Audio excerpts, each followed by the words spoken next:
You dare! Some villain, probably. Yes, we dare. Welcome to Manhwa Novel Recap, where we exclusively serve up cinematic recaps of arrogant young masters getting what they deserve. We're a new channel, and our path to domination begins with mist, might, and mayhem. Like this video, if you have eyes to see Mount Tai, subscribe, or you're courting death, and ring the bell to witness our inevitable rise to power. The crimson thread, shimmering with an unseen energy, pulsed between them. It was a stark, undeniable symbol of connection, a bond forged in a moment of desperate defiance. The green ghost, a being of immense power and ancient resentment, writhed and screamed, its spectral form contorting in a silent, furious tantrum. It was a slave, no different from a mere chattel bound to a mortal. The indignity was a torment, far worse than any physical pain. Its spectral hands had been around Mok Gyeong-un's throat moments ago, a desperate, final act of rebellion, but they had recoiled as if burned. Red, blistering marks had blossomed on its own pale neck, mirroring the violence it had sought to inflict. A strange irony, Mok Gyeong-un observed. The harm intended for the master had rebounded upon the servant. This connection, this sharing of pain, explained the black spots that had marred the demonic monk's form, scars echoing the green ghost's own injuries from the blood droplets. It was a grim covenant, a shared fate that bound them inexorably. The implications settled in Mok Gyeong-un's mind with chilling clarity. A servant ghost, tied to its master through shared suffering, was compelled by its very nature to eliminate threats to that master. This revelation, cold and pragmatic, overshadowed the ghost's anguish. Her rage, however potent, was a mere footnote to his burgeoning understanding. His objective, the reason for this desperate gamble, had been achieved. This creature, a green ghost, a high-level wandering spirit nearing the pinnacle of its kind, was now his. He had heard tales of such spirits, beings that could manipulate the very fabric of the world beyond mere living beings. The demonic monk, powerful in its own right, was a lesser entity by comparison. This was a deeper well of power, a key to unlocking new possibilities. He gazed at the seething entity, its chest heaving with silent fury. It refused to meet his eyes. Now that you've become a servant ghost, what should I call you? Mok Gyeong-un's voice cut through the heady silence of the cavern. The ghost remained unresponsive, its back stiff, its silent tantrum continuing. He sighed, a slow release of air. Continuing like this is just a waste of time, isn't it? Still, no reply. He shook his head, a faint smirk playing on his lips. Then I guess it doesn't matter what I call you. Another beat of silence. Is it okay to call you an idiot or something? The ghost's head snapped around, eyes blazing with a sudden furious light. How dare you? Mok Gyeong-un chuckled, a low, satisfied sound. I guess you don't like that either. One of her spectral eyebrows rose, a terrifying gesture. You damn mortal, are you toying with me? If you don't want me to toy with you, tell me a proper way to address you. Her chin lifted, a gesture of stubborn pride. There's no way of address I would tell a lowly mortal like you. She swiftly turned her head away once more, the air around her crackling with unspoken disdain. Mok Gyeong-un clicked his tongue. This would prove difficult, he mused. A powerful entity, bound by servitude but unwilling to submit even in nomenclature. He needed a way to control her, to make her useful. I have no choice then. Since you don't want to tell me, I'll call you whatever I want. He paused, considering. I can't think of anything specific, so I'll call you Cheong-ryeong. He had chosen the very name of her spiritual rank, Green Ghost, or Cheong-ryeong, in its more formal designation. Her form stiffened, a subtle frown creasing her brow. The name, a blatant reminder of her newly diminished status, clearly bothered her. Yet her pride prevented her from offering a true name or title. He would have to coax her, slowly, patiently. A green ghost-level spirit was too valuable an asset to let go to waste. He turned away from the fuming spirit and approached the torn book lying on the damp floor of the cavern. Its cover, human skin, was ripped, revealing the strange pages within. He picked it up carefully. You must know well what's written inside, Cheong-ryeong. Who are you calling Cheong-ryeong, phew? She started to protest, then waved a hand dismissively, as if the effort of arguing was beneath her. She picked up a fallen pipe, brought it to her lips, and exhaled a plume of ghostly smoke. a heavy smoker, even in her spectral state. Mok Gyeong-un ignored her theatrics and flipped through the book, his eyes widened in faint surprise. The writing within was drawn in what appeared to be blood, a human skin cover, blood ink. Most would recoil, but Mok Gyeong-un felt only a flicker of interest. Repulsion was a luxury he couldn't afford. The real puzzle, however, lay in the characters themselves. They were jumbled, scattered without order, making no sense at all.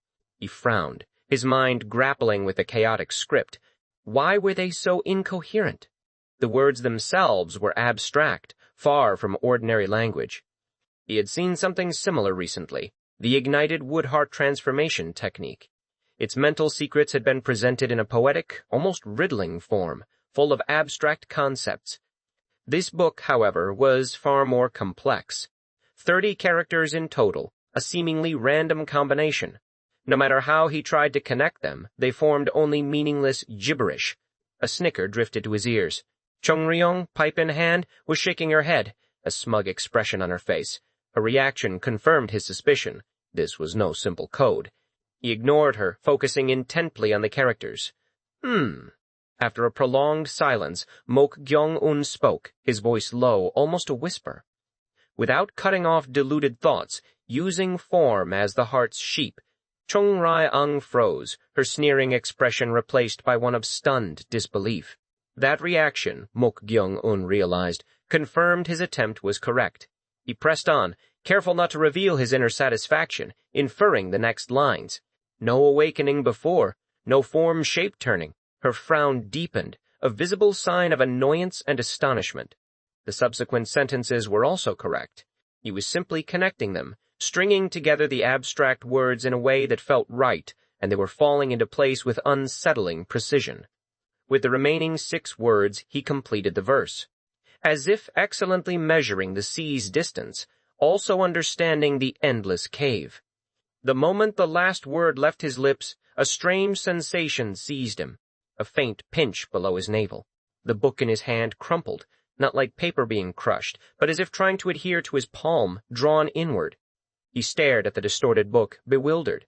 Then, Cheong-ryeong's voice cut through his confusion, laced with an unmistakable tremor of disbelief. How did you achieve the ritual of binding? Pardon? Mok Gyeong-un looked at her, his expression mirroring her surprise. She swiftly averted her gaze, her resolve not to converse seemingly firm. What is the ritual of binding? Is it related to the book becoming like this? He pressed on, describing the strange feeling. When the book crumpled, I felt a slight tightness below my navel. Is that also related? Ha! Cheong-ryeong scoffed, dumbfounded. She knew he possessed no martial arts knowledge, no understanding of such esoteric practices. It should have been impossible, a secret accessible only to those of a certain level of cultivation, or through a profound epiphany. Yet, he had connected those 30 characters, forming the first verse. She glanced at him, a flicker of raw curiosity in her eyes. Despite her resentment, a part of her wondered if he truly understood what he had done. Finally, after a moment of contemplation, she spoke. Hey, mortal. Jong, no, it's Mok Gyeong-un.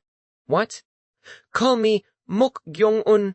She scoffed again, a dismissive sound. Mortal. She clearly had no intention of using his name, but Mok Gyeong-un merely shrugged. As long as they could communicate, the formality mattered little. She puffed on her pipe, exhaling a cloud of smoke. Mortal. Do you remember the sensation you felt earlier? Sensation? Yes. Your words are vague.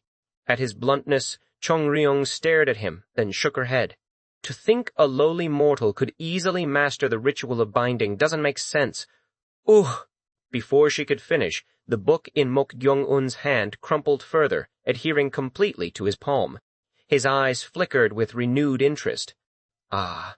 He focused, recalling the sensation, and silently recited the verse in his mind. Again, the paper scrunched, adhering firmly. It was truly an odd phenomenon. This time, the tightening sensation in his navel intensified. A strange warmth spread from his palm, up his arm, through his blood vessels. He looked at Cheong-ryeong, seeking an explanation. What is this? She stared back, clicking her tongue in astonishment. I've never seen this even when I was alive. Pardon? Never mind. What do you mean by never mind? Ignore it. Mortal. Since we've already become a community of fate, How about emptying your mind a little? Empty my mind? Ha! For me to empty my mind after becoming the servant ghost of a lowly mortal like you. Ugh! Before she could finish her defiant statement, Mok Gyeong-un clenched his fist.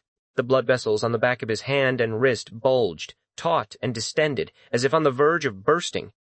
Cheong-ryeong's spectral hand trembled, a ripple of shared pain. Mok Gyeong-un's discomfort was her own. "Hey, mortal! Stop your breathing and empty your mind!" she shouted, a note of desperation in her voice. "Huff, huff," he gasped, struggling. "I told you to stop breathing." At her command, Mok Gyeong-un forcibly held his breath. He focused, trying to banish the verses he had unconsciously recited from his mind, filling his thoughts with anything else. Cheong-ryeong's eyes narrowed, a flicker of surprise passing through them. It was a tremendous feat of concentration. This uncontrolled phenomenon, the backlash of the ritual of binding, normally ensnared its practitioner, requiring external aid to break free. Yet, Mok Gyeong-un, with a single piece of advice, was pulling himself back with sheer force of will. Ha! A steady breath finally escaped Mok Gyeong-un's lips. Cheong-ryeong clicked her tongue, a sound of grudging respect. "Why did that happen just now?" he asked. "It's because you couldn't properly control the ritual of binding." This time, to his surprise, Cheong-ryeong answered, her voice surprisingly cooperative. Mok Gyeong-un chuckled softly. "Are you going to teach me properly now?" It's only to prevent you from doing something useless again and causing harm to me." Her tone was blunt, dismissive. Mok Gyeong-un narrowed his eyes, then shrugged. The reason was irrelevant, as long as his curiosity could be satisfied. "What is the ritual of binding?" "It's exactly as it sounds. It's to attract and make something stick." "If you make something stick, do you mean like earlier?" "Yes." "But why did my stomach hurt? And not only that, my blood vessels also became swollen." "Because you're just attracting something where there's nothing." "What does that mean?" Puzzled, Mok Gyeong-un looked at Cheong-ryeong, who pointed with her pipe towards Jo Il-sung's lifeless body. It hung upside down, drained of all blood, a pale husk. "Try it there. On this?" Mok Gyeong-un approached the dead man and poked him tentatively. Cheong-ryeong nodded. He didn't understand why she suggested such a macabre experiment, but he obeyed without question, placing his palm on the corpse. "No, not there." "Pardon?" "Do it on his danjon area. Although his energy has dispersed since he's dead, do it there." "By danjon, do you mean the area below the navel in the abdomen? Do I have to explain everything one by one?" She scoffed, puffing on her pipe. "Well, I don't know much." Mok Gyeong-un lightly inhaled, then placed his palm on Jo Il-sung's lower abdomen. He recited the verse of the ritual of binding in his mind, without cutting off deluded thoughts, using form as the heart's sheep, no awakening, no form's shape turning, as if excellently measuring the sea's distance, also understanding the endless cave. He recalled the earlier sensation, and then a soft slap. The skin on Jo Il-sung's danjon adhered to Mok Gyeong-un's palm. The texture was different, yet the effect was undeniably similar. He was about to dismiss it as nothing more. Then something penetrated his palm, a warm energy, distinct and tangible. He felt it clearly, flowing through his blood vessels, a warmth spreading through his swollen abdomen. An elated feeling began to course through him, a strange, intoxicating warmth. He was on the precipice of something new, something powerful. The subtle principle of the ritual of binding, a delicate pull that could attach anything, even chi, began to manifest. A warmth blossomed in Mok Gyeong-un's palms, a sensation strangely familiar, echoing a distant memory of his grandfather's comforting touch when noxious herbs had once ravaged his body. Had his grandfather known of this internal energy? The fleeting thought sparked. Then the warmth shifted, curdling into a chilling cold, a foreign presence reminiscent of death itself. He knew this sensation. He was intimately acquainted with death. The coldness faded, replaced by the bulging veins on his hand, a sign the energy was depleted. He followed Cheong-ryeong's instructions, holding his breath, stopping the ritual. The veins receded. A sigh escaped him. The warm energy, the chi, was rapidly dispersing. Cheong-ryeong explained its nature. Chi scatters, like air. This was why martial artists practiced breathing methods, qigong, to gather it. Mok Gyeong-un found himself intrigued, realizing martial arts was more than just physical movement. Could the absorbed chi be gathered, like qigong? He asked. No, Cheong-ryeong countered. Absorbed ki carried unique attributes, unusable by an untrained danjang. A slight disappointment, but she assured him the ritual of binding held endless uses, even with dissipating energy. Focus it, she urged into a fist. He knew nothing of chi circulation. Cheong-ryeong, exasperated, suggested visualization. Recall the sensation of the energy entering, then guide it. Mok Gyeong-un closed his eyes. His mind, surprisingly, recalled the acupuncture points and meridians his grandfather had taught him. He traced the path, guiding the remaining ki from his danjang through his wrist into his clenched fist. A surge of unfamiliar strength pulsed within. He approached the cavern wall, driving his fist into the stone. A dull thud, then a sharp crack, the wall indented, fissures spreading. This was the power of internal energy. Cheong-ryeong's eyes widened in surprise. She had not expected this, moving internal energy without knowing the paths. He had done it. I think I understand now, Mok Gyeong-un stated, turning to her. If you learn this, it would be much easier to kill people. A flicker of amusement crossed her lips. He saw the essence. She spoke of the ritual as merely the foundation of the 8 thought-shattering techniques. He pressed her to teach him more. Her expression froze. She had been drawn into teaching by his raw talent. I almost fell for it, you damn mortal, she spat, turning away. She would not be tricked. He did not press. His mind, however, clung to the 8 thought-shattering techniques. 7 more, hidden in 30 characters. He sighed. For now, the ritual of binding would suffice. As he moved to dispose of a body, a persistent coldness below his navel caught his attention. The absorbed chi had vanished, but this chill remained. Strange. He wouldn't ask Cheong-ryeong. He would discover its secret himself. A faint smile touched his lips. In an empty, dimly lit chamber, the clatter of silver coins broke the oppressive quiet. Oh-enging, Lady Seok's guard warrior, placed a heavy pouch on the table, her single eye scanning the room, settling on a solitary lantern. This is consolation money from Madam, she stated. 400 silver coins if you handle the matter. The lantern remained motionless. The waiting woman began to offer more. Before her words finished, the flame abruptly extinguished. The request was accepted. Hoa-eng rose swiftly, exiting the dilapidated building known as the Ghostly Pavilion. A familiar chill traced her spine as she mounted her horse and rode into the night. Inside, voices stirred. It must have been Sal, an old man's voice rasped. It's certain, sect leader, a middle-aged man affirmed. What do you think, Sak? The sect leader asked. If Sal is certain, Elder Myosin was devoured by an evil ghost. But that third young master concerns me, Sak replied. The sect leader also feels the same. Sal is an act of cursing or possessing with a vengeful ghost, but the maid was summoned by the third young master's call.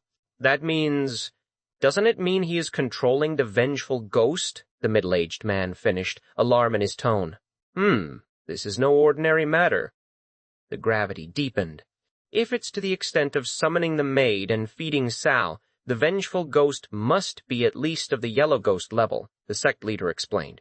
Is it possible to use such a high-level vengeful ghost as a familiar? Their orthodox view held that vengeful ghosts were uncontrollable to be exorcised. Only benevolent souls could be familiars. Mok Gyeong-un's actions defied their understanding. Vengeful ghosts cannot be controlled, the middle-aged man reiterated. The third young master may have had his soul seized. A sharp bang. Then we cannot leave him be. Sect leader, please entrust this matter to me. It was Sak, her voice resolute. You will go, Sak. Yes. I will appease Elder Myosin's vengeful ghost and deal with the third young master. The sect leader issued his decree. I grant you permission. With you, who can control the Gyo as a familiar, exorcising it should be easy. Go! I accept the sect leader's order. From the deeper shadows, a beautiful woman with one striking white eye emerged, collecting the pouch of silver coins. The weary guard, Go-chan, shuffled into Mok Gyeong-un's room, a small brazier clutched in his hands. He was exhausted, annoyed at being asked to do this before dawn. Why did you have me bring this out, young master? He asked, voice thick with confusion. I have something to burn, Mok Gyeong-un replied calmly. Go. Chan's eyes widened. What Mok Gyeong-un now held was the ignited wood sword formation. It was real. The rumors were true. He had found the secret manuals through evil ghosts, the sect leader's exclusive martial art in Mok Gyeong-un's hands. Go! Chan swallowed, fear tightening his throat. No, young master, he choked out. Don't tell me you're going to burn that? Mok Gyeong-un smiled, a chillingly pleasant expression. I'm going to burn it. Go, Sean recoiled, trying to dissuade him. Burn it? Young master, that's an exclusive secret manual. How could you? I'm burning it because I need to, Mok Gyeong-un interrupted. With a deliberate rip, he tore the manual, leaving only the cover and 2 pages. The rest, precious knowledge, he cast into the brazier. Flames crackled. Go! Chan stared, dumbfounded. Did he not understand its value? Why are you looking at me like that? Mok Gyeong-un asked. I don't quite like the look in your eyes. Go, Chan stammered. Even if it's difficult for you to learn, you could make use of it somehow. That's all the more reason to burn it, Mok Gyeong-un countered. If you burn it, then how will you? Mok Gyeong-un tapped his temple. I have it here, you know. Go Shan's eyes widened again. He had memorized the entire manual.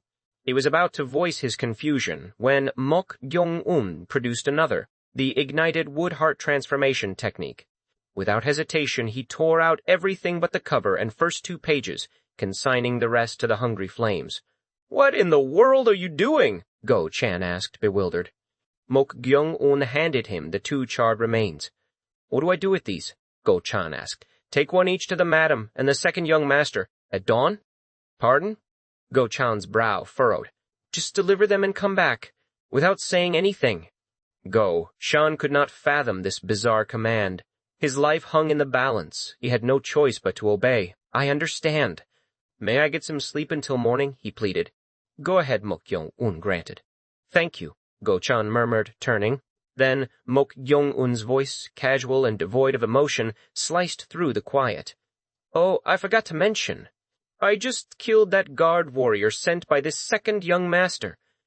The exhaustion vanished. Go. Shan was wide awake, replaced by a cold, stark terror. A cold dread settled deep in Go Chan's gut. Every step he took toward Hiwa Hall, the madam's residence, felt heavier than the last. Sleep had eluded him all night, an impossible feat after the words he'd heard. Mok Gyeong-un, that madman, had gone too far. Go. Chan had simply asked him to send the man away to avoid trouble. Never in his worst nightmares did he imagine Mok Gyeong-un would actually kill Jo Il-sang, the second young master's trusted guard.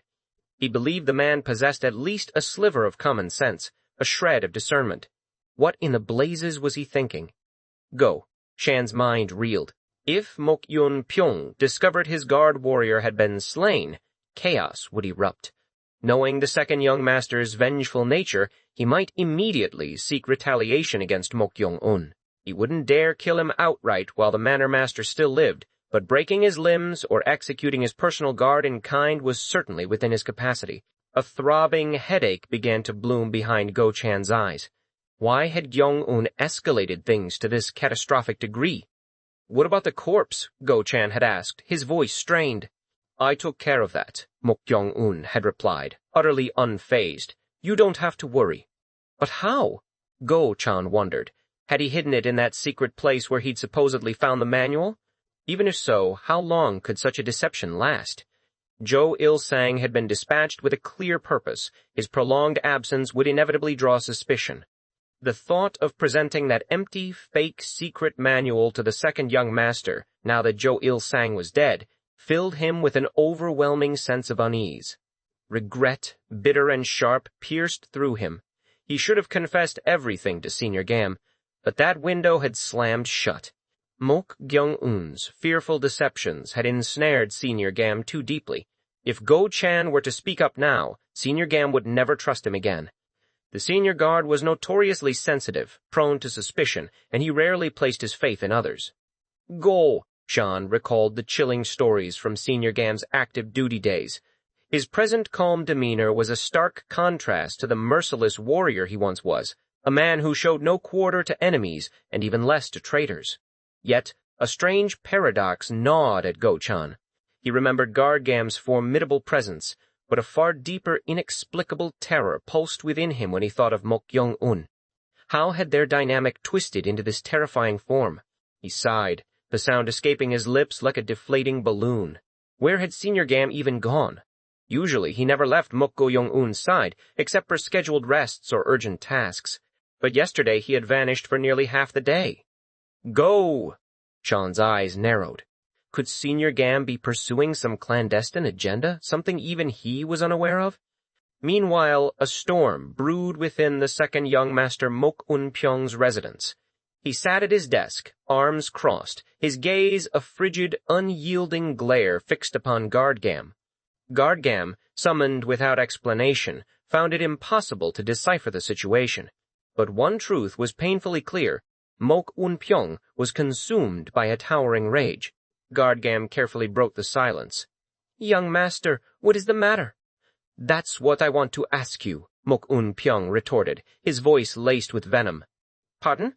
"It's quite a coincidence," Mok Un-pyong continued, a dangerous edge in his tone. "I had a bad feeling, and every time that small uneasiness was right, it made me very displeased." Guard-Gam's brow furrowed slightly. What on earth was he talking about? Had he uncovered the deception regarding the fake manual? No, the young master's words didn't quite fit that revelation. His current tone was clearly hostile, aimed directly at Guard-Gam. With a heavy thud, Guard-Gam sank to one knee, joining his hands in a formal salute. "Young master, I truly do not understand what you are saying. If you would enlighten me." "Enlighten you?" "Ha!" Mok Un-pyong spat, then snatched an inkstone from his desk and hurled it. Guard-Gam could have easily dodged, but to bear Mok Un-pyong's wrath, he had to take it head-on. The inked stone struck with a sickening smack. Blood immediately began to trickle from Guard-Gam's forehead. He felt the pain, sharp and searing, intensified by his decision not to shield his body with internal energy. Yet, years of rigorous training had taught him to endure.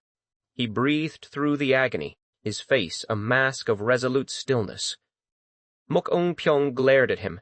"I sent one of my guards to confirm that Mok Gyeong-un had lost his martial arts." Guard-Gam's mind clicked. So that was it. There was a reason for this sudden fury.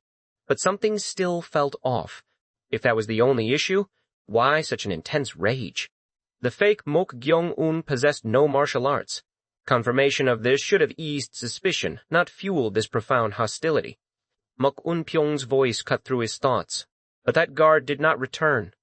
"Pardon?" Guard-Gam raised his head, a genuine look of perplexity on his face. What did he mean? "You don't understand," Mok Un-pyong sneered. "The guard I sent to check on that bastard disappeared without a trace." A jolt of shock coursed through Guard-Gam. He quickly scanned the room. One of the three guards was indeed missing, Jo Il-sung, a warrior on the verge of the first-rate level. In terms of skill, Go-chan, the current guard, was no match for him. How could he have vanished? Guard-Gam parted his lips, his voice tight. "That's impossible." "What? I have never lied to you. That bastard, no, young master Mok Gyeong-un, is in a state where he cannot use martial arts. And the one named Go-chan, who is guarding young master Mok Gyeong-un, is only a second-rate expert. He cannot handle guard Jo Il-sung." Guard-Gam delivered his assurance with unwavering confidence, yet Mok Un-pyong's eyes held not a shred of trust. Their relationship had never been built on a foundation of faith, and now, with the disappearance of his guard, suspicion had only festered. "Would you believe that if it were you?" Mok Un-pyong challenged. "It's the truth," Guard-Gam insisted. "If you can't trust me, I can even bet this arm." He pulled up the sleeve of his right arm, offering it. For a warrior, to wager an arm was to wager everything. Mok Un-pyong snorted at his fierce resolve. "Bet your arm? Fine. Then prove that what you're saying is true." "What do you mean by prove?" "If what you're saying is really true, there's no way Guard Joe would be defeated by those guys." "Then I'll give you about 2 hours. Find Guard Joe and bring him here." "I understand." Guard-Gam's voice dropped low. This felt horribly twisted. He needed to directly confirm what had transpired. Mok Un-pyong's voice, filled with murderous intent, carried a final warning. If you can't find him, it'd be best to prepare yourself to not only lose your arm but also that miserable life of yours. I will keep that in mind, Gargam replied, his face grim. Emerging from the second young master's residence, Gargam's face was a mask of terrifying resolve. He forcibly suppressed his surging emotions and strode with urgency towards the medicinal hall. At a crossroads, he collided with someone. Huh? Senior? It was Go Chan. Go. Sean couldn't conceal his utter perplexity. He had never expected to encounter Gargam like this, especially while secretly carrying out Mok Gyeong-un's orders. Gargam's face was a thundercloud of anger. He lowered his voice, his tone laced with menace. What are you doing here? I'm sure I told you never to leave his side even for a moment. That's, Go, Chan stammered, unable to form a coherent explanation. Gargam's eyes sharpened at his inability to answer properly. He placed a finger on the hidden dagger at his wrist. Don't tell me you plotted something with that bastard. Plot? Go. Chan's mind went blank. But why did you disobey my orders? It's not like that. Go Chan's thoughts scrambled, desperate for an excuse. He couldn't possibly reveal the empty secret manual hidden in his bosom, intended for Mok Un-pyong. No, there was only one path left. Gauchon resorted to a lie. Actually, the inner manor master called me. He had something to ask about what happened at the main hall yesterday. What? The inner manor master, Gargam frowned. The path indeed led to the inner manor master's office, and as guard warriors, members of the Yanmok Sword Manor, they were naturally compelled to obey a summons from the inner manor master. However, Gargam's gaze sharpened on Go Chan. He noticed the faint tremor in the younger guard's eyes. An ordinary person might have missed it, but Gargam, a man of extensive training, could discern it clearly. Go.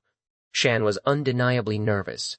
If the inner manor master had truly summoned him, there would be no reason for such trepidation, no reason to fear reprimand for leaving his post despite his orders. Gargam's eyes darted around. A few people were visible in the distance, but no one was close enough to witness. Confirming their solitude, Gargam pressed a vital point on Go Chan's neck, shoving him roughly against the wall. Ugh! Go Chan grunted, pinned. Do you have a death wish? Gargam hissed. See, Senior? Speak. What are you hiding? Hiding? I'm really not hiding anything. With a swift motion, Gargam aimed his dagger at the area near Go Chan's heart. One of the second young master Mok Un-pyong's guards disappeared. Go! Chan's eyes widened. The target he went to find is that fake Gyeong-un. But are you going to pretend you don't know about this too? Gargam's voice was a low growl. Damn it! Go Chan's heart sank. It had been exposed so quickly. His greatest fear had materialized. Or was this truly the situation he had dreaded? How could Senior Gam, who hadn't even been present last night, have discovered this? Wait a moment. Senior, how do you know about that? Could it be that you've already made contact with the second young master's side? Go. Chan knew Gargam was considering switching allegiances, but he hadn't yet made a decision. Knowing the details of Mok Un-pyong's actions meant Gargam had already pledged his loyalty. Why did you do it without any consultation? Gargam's hand tightened on the vital point of Go Chan's neck, cutting off his words. Go! Chan gasped for air, his face contorted in pain. Gargam leaned in, his voice a low, dangerous whisper. Do you think I'm in a position to consult and report every little thing to you? And are you in any position to question me about that right now? This is a bit, Go Chan pleaded, the pain intensifying. Gargam loosened his grip slightly. What are you hiding? Speak the truth. If not, the tip of the dagger dug into Go Chan's chest. Gargam frowned at the unfamiliar sensation as the blade entered, feeling different than merely piercing flesh. Gargam thrust his hand inside Go Chan's clothes, into his chest. Wait, Go Chan protested weakly. With a firm grip, Gargam pulled out the secret manual of the ignited wood-heart transformation technique, only 2 pages long, from Go Chan's inner pocket. Gargam's eyes widened in stunned surprise. This is? I'm doomed, Go Chan whispered, closing his eyes tightly. The door of the medicinal hall burst open with a resounding bang. Guardgam stormed in, his face a chilling visage of fury. 3 medicinal hall workers were present, but he paid them no mind, striding purposefully toward Mok Gyeong-un, who lay on the bed, propped up, engrossed in a book. Guardgam halted directly in front of him. He parted his lips, his voice barely a whisper, audible only to Mok Gyeong-un. "What have you done?" Without lifting his eyes from the book, Mok Gyeong-un replied, "What are you talking about?" Guardgam exhaled a deep, frustrated sigh. Then, swiftly, he produced a book from his bosom. It was the secret manual of the ignited wood-heart transformation technique. "How did you get this?" Guardgam demanded, his voice laced with irritation. Mok Gyeong-un slightly turned his head, glanced at the manual, and let out a soft chuckle. "Laughing?" Guardgam scowled. "It seems Gargo-chan was unlucky," Mok Gyeong-un remarked calmly. "What? The fact that you brought it means you took it from Gargo-chan, right?" Guardgam remained silent, a muscle twitching in his jaw. Mok Gyeong-un's composure, even when caught in such a blatant plot, dumbfounded him. His insight was sharp, and he maintained an unnerving calm. This man was indeed bold. Guardgam mused that such brazenness must have been how he'd killed the real Mok Gyeong-un. Yet he could not forgive this betrayal. With a subtle flourish, Guardgam drew a dagger, positioning it at an angle invisible to the others in the room, aiming it at Mok Gyeong-un's left rib. He spoke in a low, dangerous tone. "What in the blazes did you do to Go-chan? What did I do?" Mok Gyeong-un feigned innocence. "What did you do that made him keep his mouth shut?" Guardgam had taken Go-chan to his residence before coming here, subjecting him to a brutal interrogation. He'd broken bones, severed 2 of his fingers, but Go-chan had remained stubbornly silent. "Speak," Guardgam had commanded. "Silence. I said, speak." Still nothing. Guardgam was genuinely perplexed. Mok Gyeong-un, though cunning, wasn't someone Go-chan couldn't handle. He couldn't fathom why Go-chan was so terrified. If he had the time, he would have tortured Go-chan all day to extract the truth. But time was a luxury he didn't possess. "I'll give you about 2 hours, the second young master had said. Guardgam had at most 2 hours to find Jo Il-sang. Otherwise, Mok Un-pyong would surely kill him. So he had left Go-chan and rushed to Mok Gyeong-un, the source of this escalating nightmare. However, Mok Gyeong-un simply shrugged. "I really don't know what you're talking about." His casual dismissal, the slight shrug of his shoulders, fueled Guardgam's simmering rage. Guardgam ground his teeth, then changed his approach. "Fine. I'll find out later what you did to that Go-chan guy. Then tell me, did you see Jo Il-sang, the guard warrior of young master Mok Young-pyong?" Jo Il-sang. A master nearing the first-rate level. There was no way Mok Gyeong-un, supposedly without martial arts, and Go-chan, a mere second-rate expert, could have done anything to him. It should be obvious. Yet an uneasy feeling persisted. Then Mok Gyeong-un spoke. "Ah, that person who came to find me last night wearing a mask?" "Right," Guardgam confirmed, collecting himself. "I'm talking about him. I saw him." At Mok Gyeong-un's words, Guardgam asked, hope flickering within him. "You didn't do anything to him, right?" "Oh, come on, Mok Gyeong."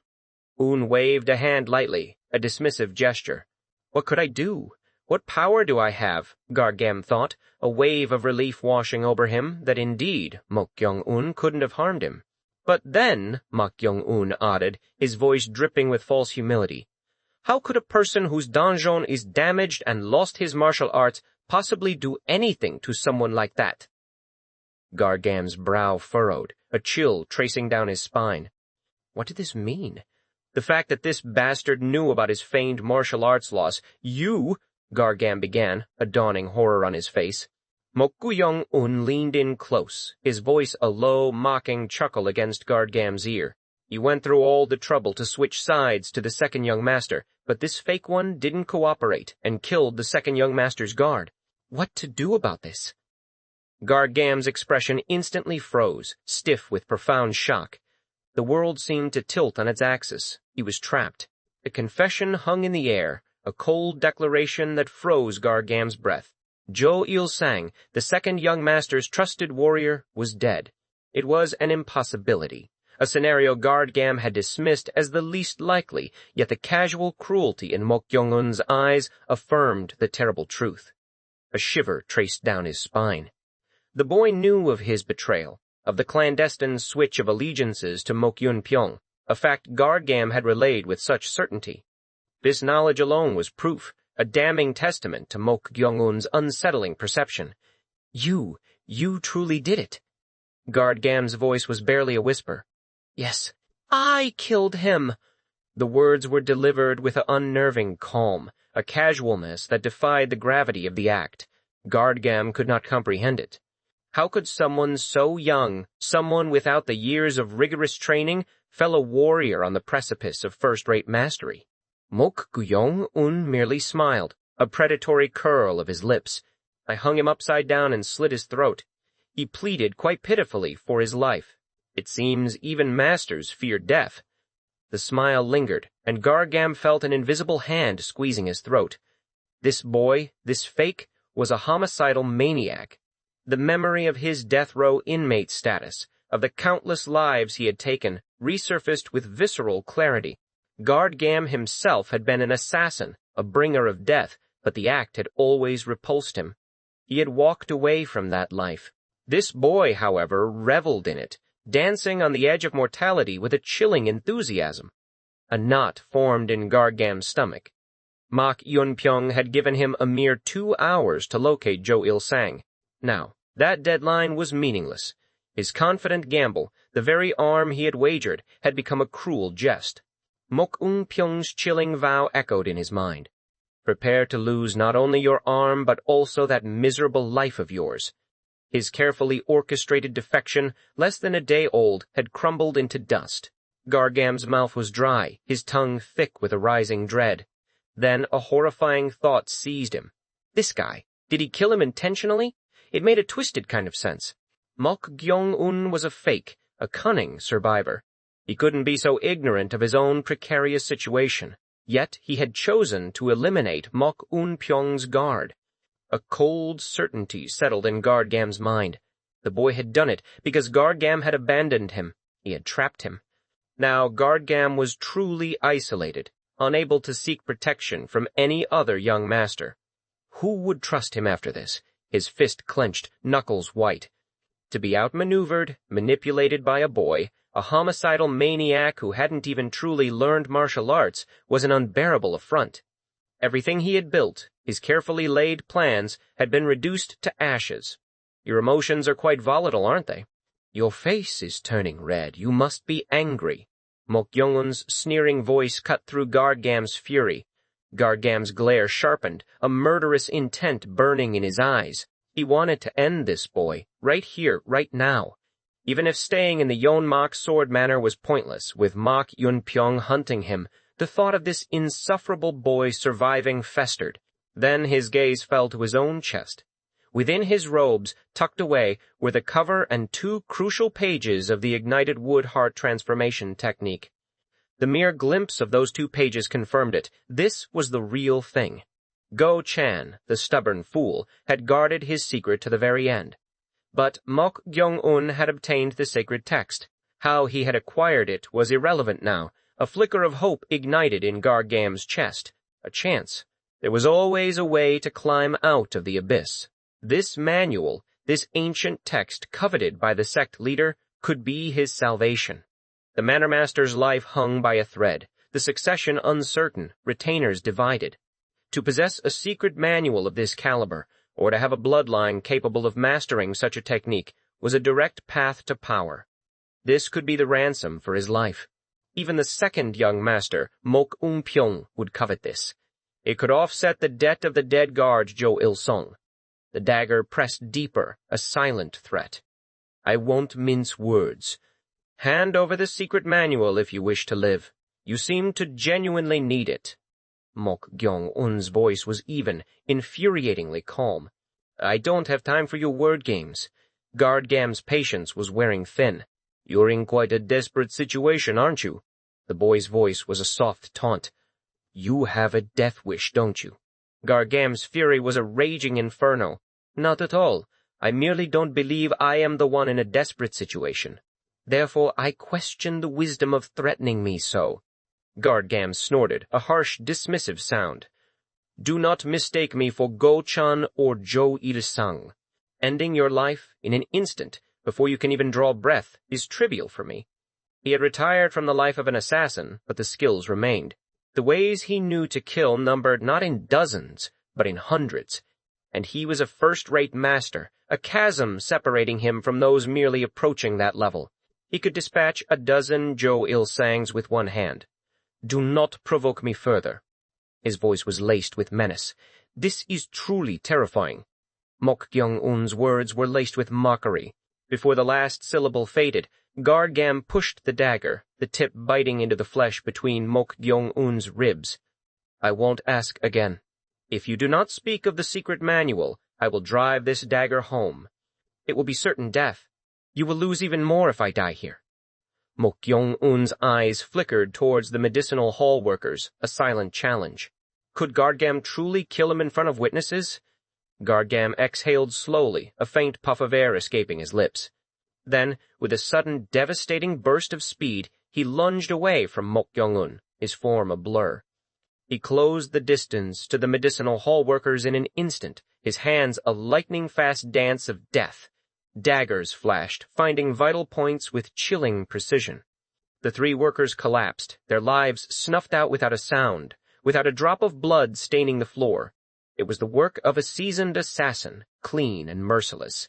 The second young master could handle 3 insignificant medicinal hall workers. Guard-Gam had gambled, confident in his ability to silence any witnesses. He returned to Mok Gyeong-un, his gaze intense. "Are you still so certain I cannot kill you?" He expected a flicker of fear, a shift in the boy's unnerving composure. Instead, a soft chuckle escaped Mok Gyeong-un's lips. He was laughing. 3 lives had just ended, and he was laughing. You truly do not grasp reality. Perhaps direct experience, the searing touch of pain, will loosen your tongue.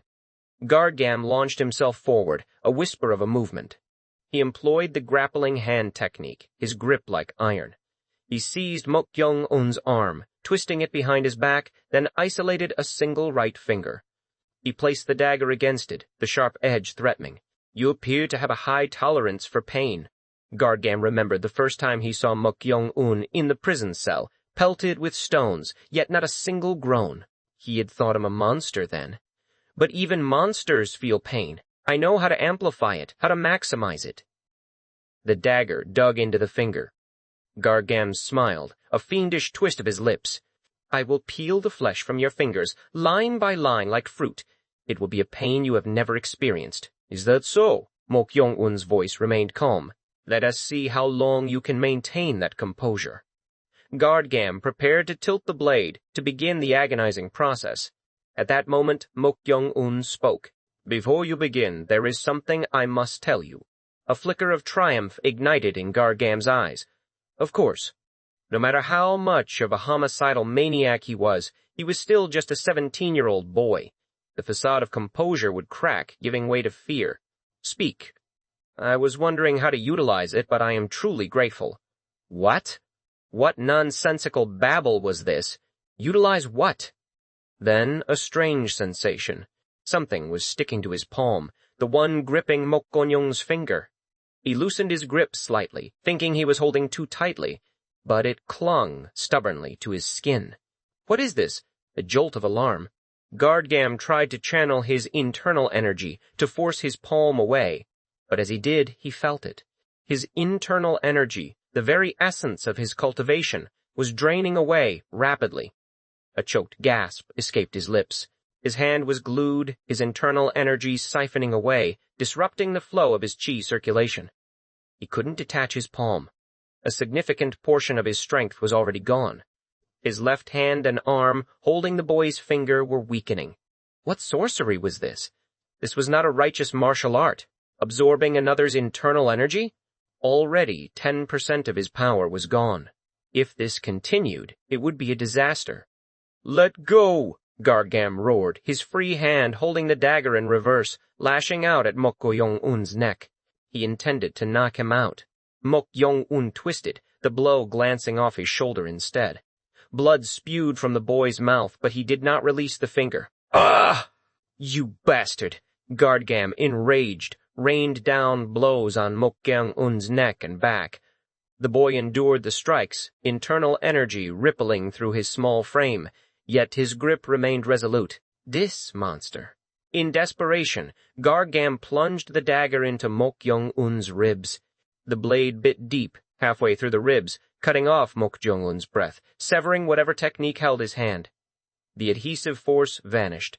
Guardgam kicked Mok Gyeong-un's back, sending the boy sprawling, and then retreated 7 paces away, his face pale.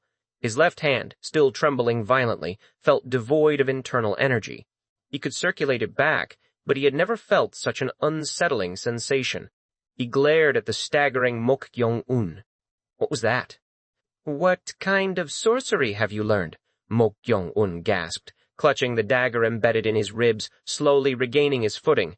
"You are certainly a first-rate master. Speak!" "What was that just now?" Guardgam demanded.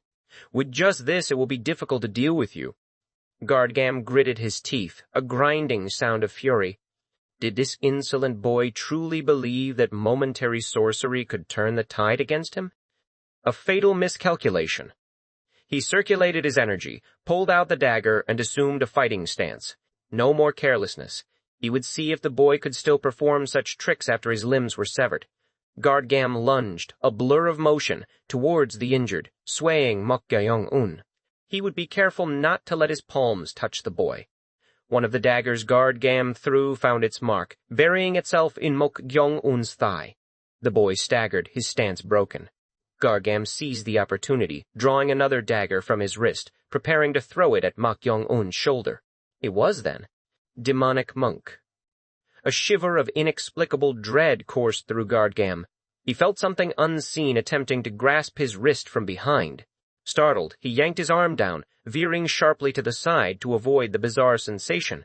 He spun, his eyes scanning the empty air where the chill had originated. Guardgam frowned. He had distinctly felt a spine-chilling, bizarre presence, yet there was nothing visible. What had the boy done? What was this strange feeling when nothing was there? His bewildered gaze settled back on Mok Gyeong-un. "What did you just do? What are you referring to?" Mok Gyeong-un's tone was innocent. "Don't play dumb. Something clearly tried to grasp my wrist from behind. You certainly possess keen senses. So you did do something. Well, it wasn't me. It was this friend." "This friend?" Guardgam's eyes darted around, his senses on high alert. Could there be an accomplice? Mok Gyeong-un, uncaring of his injury, spoke casually. "Since you're curious, I'll show you, demonic monk." The words hung in the air. Then, a rustling sound, like ancient robes shifting, filled the space. Guardgam's eyes widened, disbelieving what he saw. Right before him, a colossal monk, clad in blood-soaked robes, adorned with a gruesome skull rosary, materialized like a nightmare. It gazed down at him, its eyes holding an unspeakable horror. What in the gods' names was this? Guardgam's gaze dropped to his own chest, where the dagger remained embedded. He had protected his body with internal energy, but the dagger, imbued with internal energy, had still penetrated deeply. Guardgam, dumbfounded, whispered, "But how?" Mok Gyeong-un offered another chilling smile. "The dagger and the internal energy are both yours." The air in the chamber thickened, each breath a struggle for Guardgam. His gaze locked on the dagger protruding from his chest, its hilt barely visible beneath the skin. The words Mok Gyeong-un had just uttered echoed in his mind, chilling him more than the seeping wound. "The dagger and internal energy are yours." Disbelief warred with a terrifying realization. Could this man, this prisoner he had so carelessly dismissed as an ordinary civilian, truly have ripped his own internal energy from him and turned it into a weapon? It defied every known principle of martial arts. Internal energy, cultivated and refined over years, was unique to each practitioner, a signature of their very being. To absorb another's, let alone wield it, was an impossible feat, a poison to the user. Yet here he was, staring at a man who had seemingly accomplished the impossible. A cold dread seeped into Guardgam's bones. This was no common death row inmate. His initial assessment had been a catastrophic error. He had believed Mok Gyeong-un could be controlled, a pawn in a larger game. How foolish that now seemed. This man possessed an uncanny, almost supernatural power, manipulating the very fabric of existence, twisting it to his will. The way he had used the bizarre, the strange creatures to divert attention, then delivered a lethal strike with a dagger imbued with stolen power. It spoke of a mind far more dangerous and calculating than any martial artist Guardgam had ever encountered. Each ragged breath brought a fresh wave of pain. His chest burned, a frozen core spreading outward. The dagger was buried deep, a fatal anchor. Pulling it out would only hasten the inevitable, a geyser of blood marking his end. He forced his eyes back to Mok Gyeong-un, a desperate resolve hardening his gaze. There was no going back. This conflict could only end one way. He noticed the dagger still lodged in Mok Gyeong-un's thigh, the very weapon he had thrown. Yet, where was the blood? There should have been a pool, a crimson stain saturating his pants and the ground beneath. Instead, only a faint mark remained. It was impossible, he thought, to control bleeding or acupoints with such precision, especially for someone supposedly untrained. A knot of unease tightened in Guardgam's stomach. How had he stumbled into an adversary so utterly unfathomable? He still held one card, a final desperate gamble. "You forgot about the poison pill," he rasped, the words a thin, reedy whisper. Mok Gyeong-un's lips parted, a faint smile playing at their corners. "Ah? The poison pill?" he asked, almost idly. Guardgam nodded, a surge of false hope momentarily lifting his spirits. "I had forgotten about it," Mok Gyeong-un replied, his voice devoid of concern. Guardgam could only stare, dumbfounded. How could one forget a threat to their very life? It was absurd, a deliberate provocation. He swallowed, the effort sending a jolt of pain through him. Ha, let's make a deal," he wheezed, desperate. "Stop fighting like this. Hand over the secret manual. I'll let you go." Mok Gyeong-un's brow lifted slightly. "Let me go?" Guardgam pressed on, a desperate urgency in his tone. "Isn't that what you wanted? This life is a lie, a constant risk of exposure." Mok Gyeong-un nodded slowly. "Well, that's true." A sliver of relief, cold and fleeting, touched Guardgam. He hurried to close the deal. "I'll give you the method for the antidote, and some money. Enough to start anew, somewhere far from here." A harsh cough racked his frame, blood flecking his lips. His voice grew hoarse, each word a monumental effort. He was fading, his internal energy barely containing the damage. "Choose. This fight will only destroy us both." Mok Gyeong-un seemed to ponder, a thoughtful expression on his face. "There's definitely some truth to that," he murmured. Guardgam felt a faint easing of the tension in his chest. Just put out this fire, he thought. Eliminate him later. For now, he needed to reassure the man. "I'll give you the tranquilizer first. Then we can both get treatment," he offered, another cough tearing through him. This cough, however, was different. A metallic, foul odor filled his nostrils, thick and cloying. Blood. He tried to tear open his tunic, to examine the wound, but his hands trembled violently, refusing to obey. His legs gave way. A searing weakness spread through his limbs, forcing him to one knee. Then, a wrenching convulsion. Plague! Black, viscous blood gushed from his mouth, staining the ground. He had been shoring up his defenses with internal energy, trying to protect his vital organs, but something insidious was tearing through him, consuming him from within. His eyes widened, a horrifying realization dawning. These symptoms, they were unmistakably poison. But how? Mok Gyeong-un hadn't used poison. As confusion clouded his thoughts, Mok Gyeong-un staggered closer, his movements slow, deliberate, like a predator stalking weakened prey. "Phew! Having this dagger stuck here is quite painful," Mok Gyeong-un remarked, his voice oddly casual. Guardgam struggled to speak, to form a coherent question. What did you do?" "I forgot to mention something earlier," Mok Gyeong-un said, his eyes glinting with a chilling amusement. "I also gave you my blood, in addition to the dagger and internal energy." Guardgam's mind reeled. "Blood?" he croaked. "Yes. There wasn't enough time to wipe the blood off the dagger that was stuck in my thigh and give it to you, although it was intentional."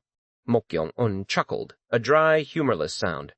Of course you wouldn't understand. I only told Guard Go-chan about it. Go-chan? Guard-gam's eyes widened further. Yes, it's nothing special. It's just that since I ate a lot of poisonous herbs from a young age, my blood has toxic properties. The words struck Guard-gam like a physical blow. Toxic blood? It was preposterous, the stuff of legends, a power attributed to the most fearsome poison masters of the Tongue clan. He was a monster, a true hidden monster. How much had this man been concealing? A burning agony ripped through his chest, demanding his full attention. He had to use his internal energy to wall off the poison, to stop its relentless spread. Cough, cough. It's painful, isn't it? Mok Gyeong-un observed, his voice calm, detached. Guard-gam tried to muster a defiant retort, but only a desperate gurgle escaped his throat. You think? You'll be safe. Then Mok Gyeong-un began to speak, his voice a low, steady drone. Rushfoil, beetlenut, monkshud, greed dragon. Guard-gam's eyes trembled uncontrollably. These were the names of the very herbs, the potent ingredients he had used in the poison pill he had fed to Mok Gyeong-un. Pokeweed, fly mushroom, love parsley. Each name was a hammer blow to Guard-gam's fading resolve. How? Well, I can roughly tell what they are just by lightly touching them with my tongue, can I? Mok Gyeong-un replied, his expression unreadable. Guard-gam stared, dumbfounded, at the man who crouched before him. What was this person? What kind of being could possess such terrifying abilities? Mok Gyeong-un leaned closer, his eyes fixed on Guard-gam's face, now a canvas of fear and terror. Actually, I don't need an antidote or anything. You deceived me, cough, to play with me, Guard-gam rasped, his voice barely audible. Mok Gyeong-un tilted his head, his gaze unwavering. A faint smile touched his lips as he surveyed Guard-gam's pale, sweat-slicked face. Whether they are martial artists or top-tier masters, they are not much different from other people in the face of pain and death. A profound chill snaked down Guard-gam's spine. The words, delivered with such dispassionate cruelty, froze the very blood in his veins. The man before him wasn't human. He was a demon, cloaked in human skin, his eyes dead, devoid of empathy. A tremor began in his limbs, spreading rapidly through his entire body. His breathing became ragged, choked by the suffocating grip of pure terror. The cunning of the human heart, he realized, was a double-edged sword. Moments ago he had felt superior, secure in his control, oblivious to the true nature of his opponent. Now the tables had turned with brutal finality. "You're trembling." Spare my life," Guard-gam pleaded, his pride shattered, his voice a desperate whine. He couldn't die like this. He had dreamed of a quiet life, far from the ceaseless brutality of the assassin's world. To perish here, abandoned and alone, was an unbearable injustice. Mok Gyeong-un stroked his chin, a thoughtful gesture. "Spare your life, you say. I swear loyalty. No, I will swear loyalty. Please, spare my life." Guard-gam's words tumbled out, desperate and pathetic. Mok Gyeong-un's smile widened, a cold, predatory grin. "Now, your attitude is to my liking. Oh, I will live only for you, young master." A flicker of hope, bright and fragile, ignited in Guard-gam's eyes. He imagined, for a fleeting moment, a reprieve. Then, a sudden searing pain. Mok Gyeong-un pushed the dagger deeper, grinding it into his chest until the hilt vanished beneath his flesh. Guard-gam choked, a guttural sound of agony escaping his lips. Mok Gyeong-un leaned in, whispering into his ear. "Someone who easily switches sides according to their needs. What kind of loyalty are you talking about?" It seems it would be more helpful if you just die." With those words, Mok Gyeong-un's hand clamped over Guard-gam's mouth and nose. Guard-gam thrashed, eyes wide and bloodshot, limbs flailing in a futile dance of agony. But Mok Gyeong-un watched him, his face impassive, as life slowly drained from the struggling form beneath his hand. The violent spasms ceased. Guard-gam's body went limp, his eyes staring blankly, fixed in a final, terrifying gaze. Mok Gyeong-un removed his palm, his gaze drifting from the corpse. It had been quicker than he anticipated. Perhaps he was lucky. He had intended to kill Guard-gam from the outset. There was no sense in leaving someone alive who knew the truth of his identity, a potential burden in the future. He considered Go-chan. Should he eliminate him too? If Go-chan also disappeared, there would be no one left who knew of the deception. But Mok Gyeong-un shook his head. No, Go-chan still had his uses. He was efficient, capable of handling the messy aftermaths that Mok Gyeong-un preferred to avoid. Moreover, Go-chan had proven remarkably tight-lipped, enduring torture without breaking. Whether it was fear or the lingering effects of the poison, Mok Gyeong-un didn't care. As long as Go-chan remained useful and loyal, he would be allowed to live. A sharp sting reminded him of the dagger still embedded between his own ribs. Despite his extraordinary resilience, the wound throbbed persistently. He couldn't remove it yet. He needed to maintain the illusion of injury, to appear vulnerable. He wished someone would arrive soon to discover him, to alleviate the inconvenience. Then, a sudden thought. He almost forgot. Mok Gyeong-un placed his palm on the donjon of the lifeless guard gam. He activated the ritual of binding, a subtle, arcane technique. He needed to confirm one thing. The dispersing internal energy from Gargam's core began to flow into him, a steady stream far greater than what he had absorbed from Jo-il-sang. It was a meager harvest compared to true cultivation, a mere trickle, but it was energy that would otherwise have vanished. The influx ceased quickly. The reaction he had anticipated, however, was still missing.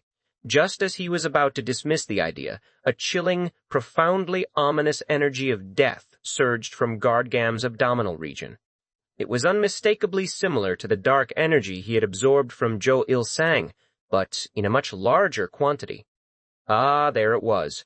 The death energy, thick and cold, gathered in his lower abdomen, swirling, coalescing, beginning to take an unknown form. Mok Gyeong-un found himself drawn to this chilling power, a growing fondness for its peculiar nature. In a smoky haze, Cheong-ryeong watched, a long pipe clutched between her lips, her red eyes glinting with intense interest. She turned to the demonic monk beside her. "Rebel monk, I think I know why you are swayed by that mortal." She too could sense it, an instinctive understanding. The man known as Mok Gyeong-un was far from an ordinary human. Mok Yong-pyong lowered his teacup, the delicate ceramic resting with a soft click on the polished table. He savored the lingering taste of silver needle tea, a rare pleasure from Hunan, his morning ritual, a quiet testament to his refined tastes and self-assured disposition. Beside him, Young-pyong, a guard of first-rate skill, spoke with cautious deference. "Young master," Young-pyong began, a slight tremor in his voice. Gargam's reaction earlier seemed genuine. "Do you still believe it was merely a desperate deception?" Mok Eun-pyong's gaze was sharp, dismissive. "No, it's half and half. Gam held secrets, but also genuine ignorance. A last-ditch deception wouldn't unfold so swiftly, so transparently, within a single day. Even a fool like Mok Gyeong-un would hide at least one crucial secret weapon." His tone brooked no argument. "Then how?" Young-pyong pressed, confusion clouding his features. "I granted him 2 hours to locate Jo-il-sung, then declared I would take his life, did I not?" Mok Eun-pyong's lips curved into a subtle, almost predatory smile. He had long coveted Mok Gyeong-un's personal guard, his resolve only hardening upon learning of Gam's past as an assassin. Such a man, he believed, would prove immensely useful. Young-pyong suggested, "If you had investigated independently and shown trust—" "Impossible," Mok Eun-pyong cut him off, the word of final decree. "Unconditional trust would render me a simpleton in his eyes, not a benefactor." I instilled an appropriate level of tension. "Do you truly believe I would so easily discard an individual of such caliber?" He harbored no actual intention of executing Gargam, even if the 2 hours elapsed. His plan was far more nuanced. "Once the truth is revealed, I will first exhibit my strictness, my stern resolve, and then, only then, extend my forgiveness.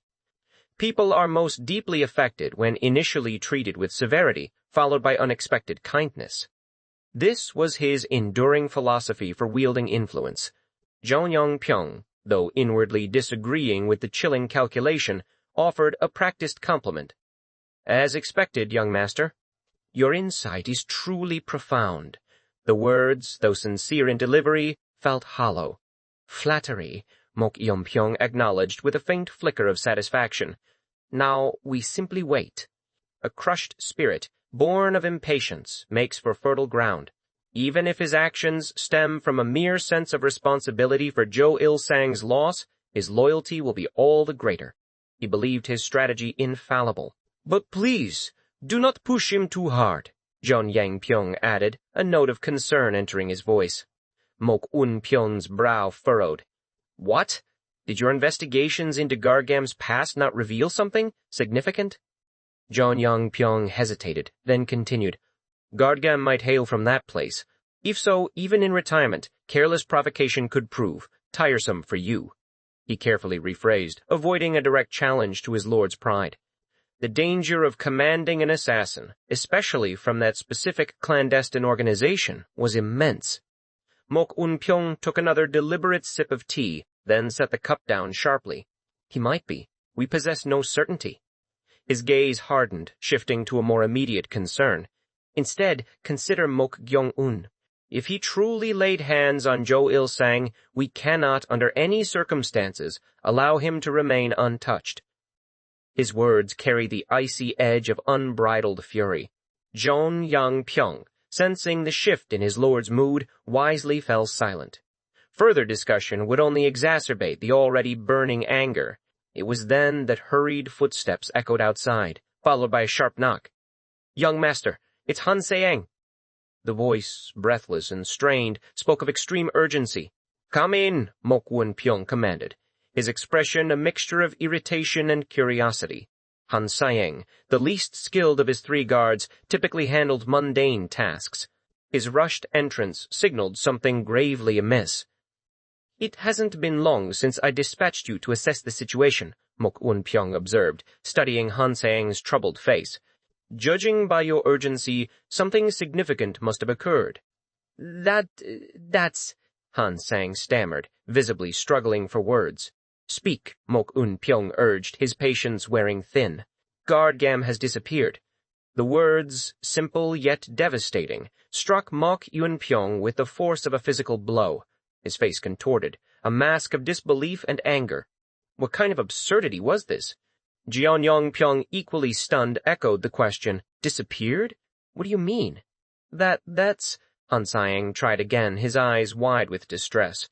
Don't tell me he defied the young master's command and fled? Cheong-ryeong pressed, his voice rising in disbelief. No, that's not it, Han Se-eng insisted, his voice barely a whisper. Then what in the world are you babbling about? Speak clearly. Cheong-ryeong's demand hung heavy in the air.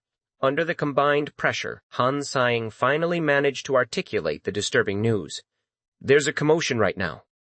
A commotion? Mok Un-pyong repeated, his mind racing. Yes, the outer hall warriors are guarding, so I couldn't get close, but I overheard that Gargam killed 3 workers in the medical hall, attempted to kill the 3rd young master, and then escaped after sustaining an injury. Mok Un-pyong felt as if the air had been knocked from his lungs. This was utterly baffling. He had merely ordered Gam to find his missing guard, Jo Il-sang. Why would Gam suddenly turn on Mok Gyeong-un with murderous intent? Could it be a warped attempt to prove loyalty, or a desperate bid to extort information about Jo Il-sang's whereabouts? The possibilities churned in his mind, none of them making immediate sense. Cheong-ryeong, equally bewildered, spoke in a hushed, incredulous tone. Are you certain? Why would Gargam do such a thing? I'm not entirely sure, Han Se-eng admitted. But the 3rd young master's injury was reportedly life-threatening, so it might be true. However, that isn't the most pressing issue. If not that, then what? Mok Un-pyong demanded, his voice tight with impatience. I apologize for delivering such news, but... Han Se-eng trailed off, his gaze fixed on the ground. Speak quickly, Mok Un-pyong commanded, his patience completely evaporated. Han Se-eng finally forced the words out. It appears Mok Gyeong-un testified to the Outer Hall's investigation that you, young master, instigated Gargam to betray him and kill him. The revelation struck Mok Gyeong-un like a physical blow. His face contorted in a horrifying mask of rage, his handsome features twisting with a raw, visceral fury. Cheong-ryeong, alarmed by the intensity of his lord's anger, quickly sought to calm him. "Young master, please, calm yourself. Even if that scoundrel Mok Gyeong-un spreads such absurd rumors, the outer hall will never believe them." A thunderous bang shattered the delicate silence of the room as Mok Un-pyong slammed his palm onto the table, his voice erupting in a roar. "Belief is not the issue. If I become entangled in such rumors, before even being chosen as successor, how will the retainers perceive me?" His entire body trembled with indignation. The outer hall might lack the authority to directly punish him for this incident, but they would certainly not ignore it. The loss of retainer support could prove devastating to his ambitions. That bastard, Mok Gyeong-un. Mok In-pyong surged to his feet, unable to contain the white-hot fury that consumed him. He felt an overwhelming urge to confront Mok Gyeong-un immediately, to unleash the torrent of his wrath. "Young master, please calm down," Cheong-ryeong pleaded, stepping forward to intervene. "Calm down? Do I appear capable of calmness right now? That damned bastard has betrayed me twice, and you expect me to simply let it pass?" The previous incident with guard Jo Il-sang had been a minor slight compared to this open affront. This time, the fury was absolute. "But if you go now," Cheong-ryeong reasoned, his voice firm despite his fear, "it will only deepen suspicion. And with the outer hall guarding him, the retainer's eyes will undoubtedly be drawn to you." Mok Un-pyong's teeth ground together, a harsh, grating sound. Though consumed by rage, he recognized the undeniable truth in Cheong-ryeong's words. A confrontation now, an outburst of anger or any act of harm, would severely jeopardize his position in the succession competition. Yet, the thought of leaving Mok Gyeong-un triumphant, gloating, was equally unbearable. His elder brother Mok Gyeong-ho and even the lady of the house might mock him. Seeing Mok Un-pyong's inner struggle, the visible effort to suppress his volcanic anger, Cheong-ryeong lowered his voice, offering a new path. "Young master, since it has come to this, perhaps it is time to mobilize them? Them?" Mok In-pyong's anger seemed to momentarily falter, replaced by a flicker of interest. "The group Guard-gam once belonged to," Cheong-ryeong clarified, his eyes holding a knowing glint. "Are you referring to that place?" The name was spoken with a mix of apprehension and recognition. "Yes. And what I mean by mobilizing them is this. They possess an unyielding pride and an ironclad rule regarding assassinations." "An iron rule?" Mok Un-pyong leaned forward, his interest fully piqued. "Indeed. Regardless of their retired status, they simply do not tolerate failure from one of their own assassins. And if they do not tolerate it, they ensure the assassination is completed by any means necessary." A slow, chilling smile spread across Mok Un-pyong's face, the hardness in his eyes softening into a predatory cunning. He himself admitted Guard-gam attempted to kill him, did he not? Then, this is fortunate. We shall leak this information to them. The corners of his mouth curled upwards, a silent testament to his renewed machinations. Mok Gyeong-un sat cross-legged, his eyes closed in deep concentration, the picture of serene meditation. Yet, beneath the apparent calm, a fierce determination burned. His immediate objective was to mend the wounds, the lingering pain from the daggers that had pierced his ribs and thigh, though he knew his remarkable recovery ability wouldn't erase them instantly. More importantly, he sought to undertake a challenge of an entirely different nature, the formation of a donjon.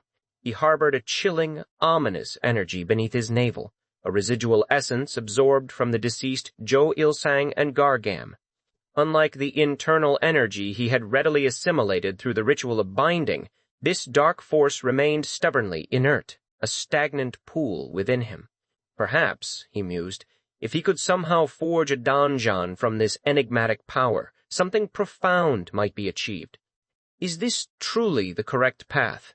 He consulted the ignited Woodheart transformation technique, a detailed guide outlining breathing methods, key circulation pathways, and crucial focal points. To properly circulate ki, one had to draw energy from the ambient air through breath, guiding it towards the donjon to coalesce into a tiny, embryonic seed. But something felt profoundly wrong. Why does the energy I inhale through breathing simply disperse? The energy he managed to gather was undeniably subtle, far less potent than the influx from the ritual of binding. Yet the secret manual assured him this was normal, likening it to the gradual accumulation of countless small particles to form a mountain. He diligently guided it towards his lower abdomen, but as soon as it reached its destination, it dissipated, vanishing as effortlessly as naturally dispersed internal energy. Why? He repeated the question to himself, a silent, desperate plea for understanding. Was it truly normal for energy to vanish so readily? The manual spoke of gradual dispersion, not instant evaporation. It disappears immediately. This deviation from the text gnawed at him. Was martial arts inherently unlearnable through self-study? He sighed, a frustrated breath escaping his lips. Phew, phew, he continued to gather energy, meticulously reciting the key principles, performing the breathing techniques for what felt like an eternity. Half the day vanished as he toiled, pushing the subtle energy towards his navel, only to witness its consistent, frustrating dispersal. What is this? The answer eluded him.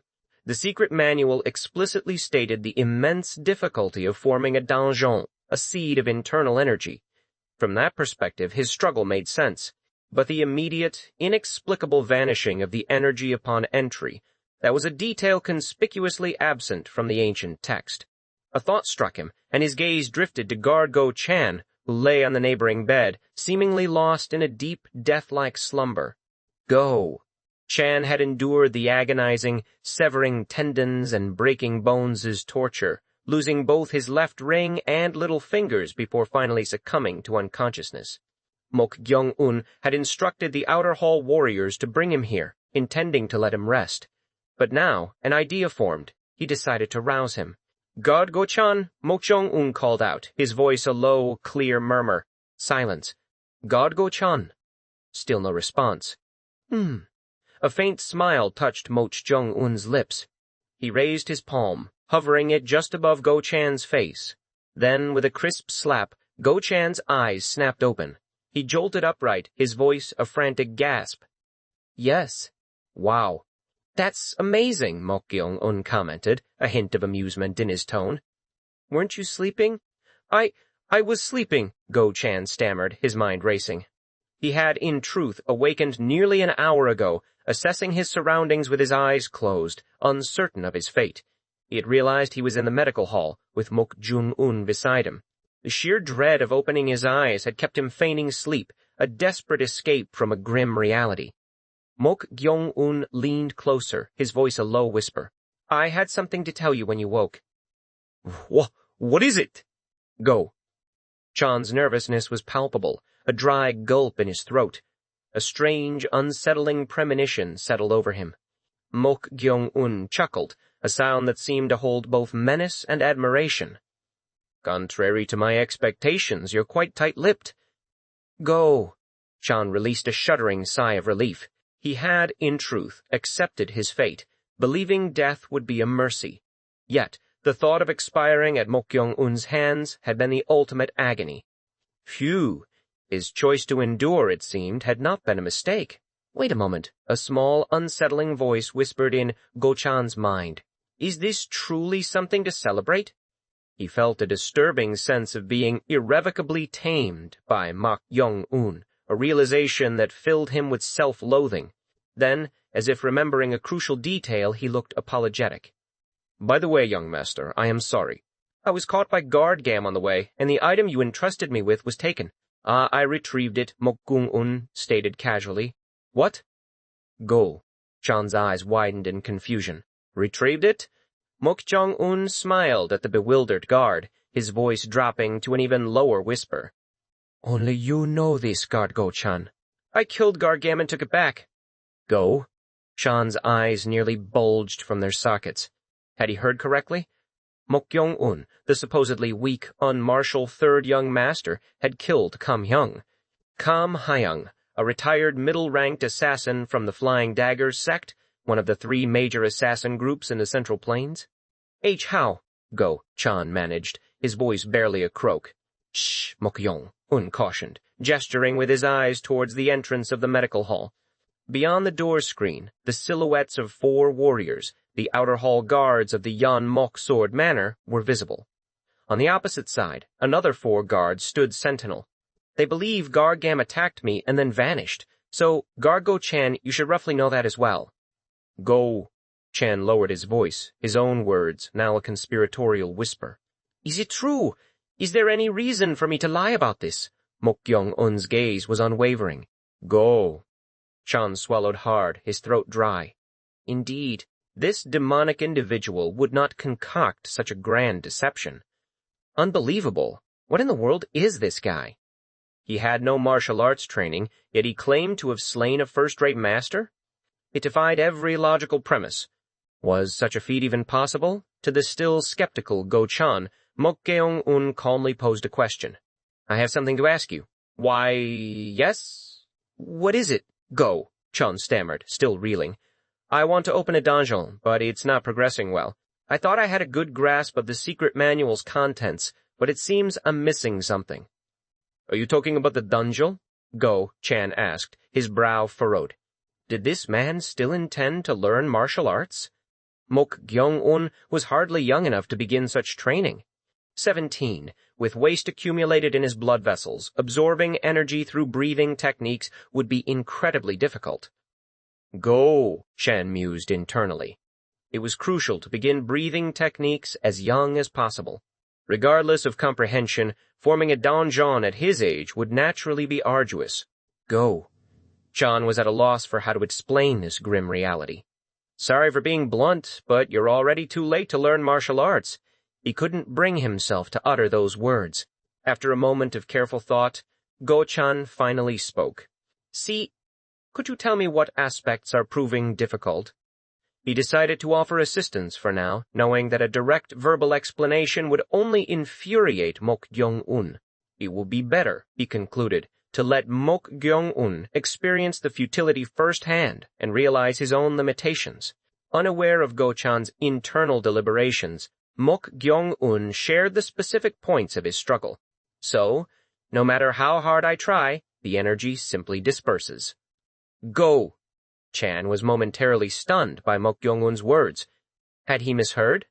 This man, who had only just begun practicing breathing techniques, claimed to have already understood the concept of qi, to have even gathered it near his donjon by himself through the qi circulation path, and though it dispersed, he had still managed to do so? No way, Go-chan thought, his mind struggling to process the impossible.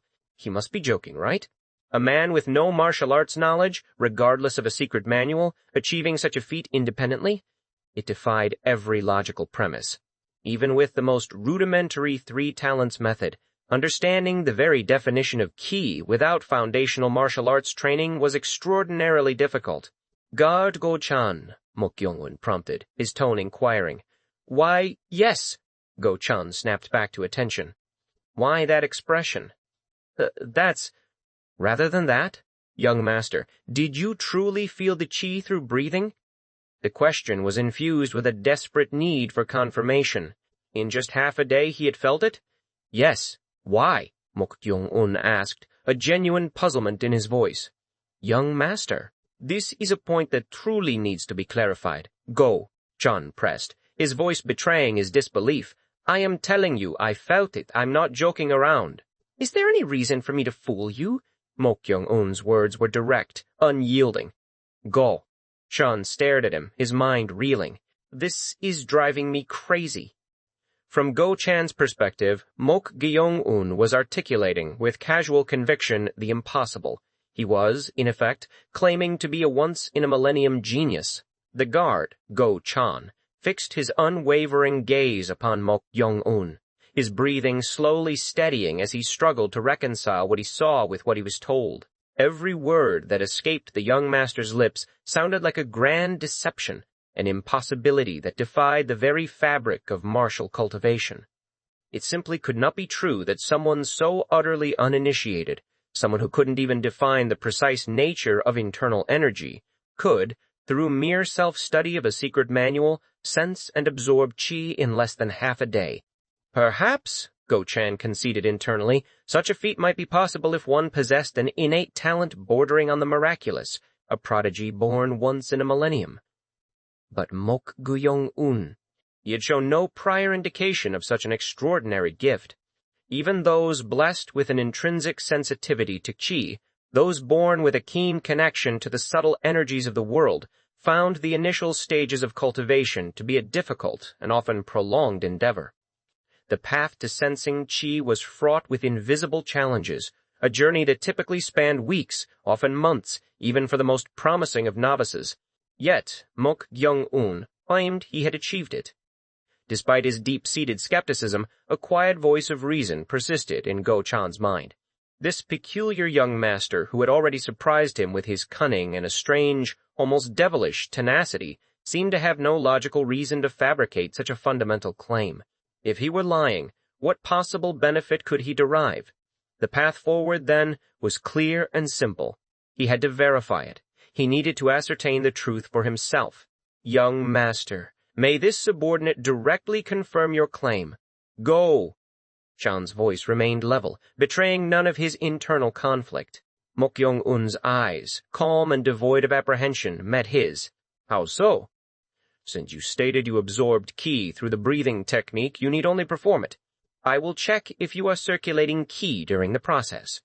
Go, Chan explained, his movements already preparing for the examination.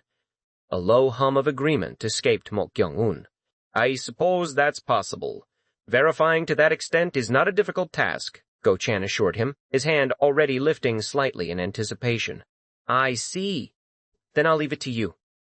With a practiced ease, Mok Gyeong-un settled onto the bed, adopting a cross-legged posture.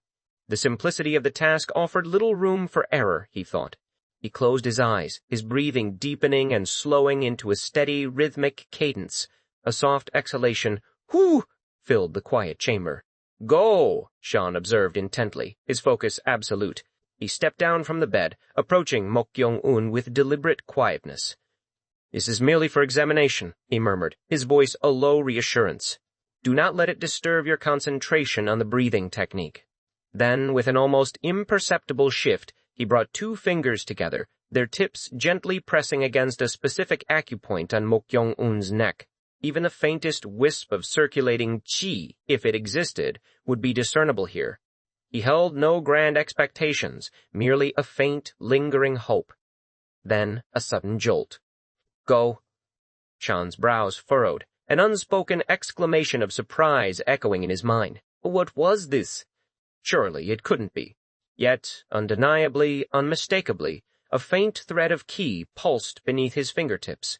It was weak, nascent, but it was unmistakably there, circulating within Mok Gyeong-un's meridians.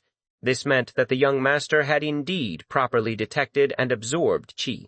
A wave of profound astonishment washed over Go-chan, his previous doubts crumbling to dust.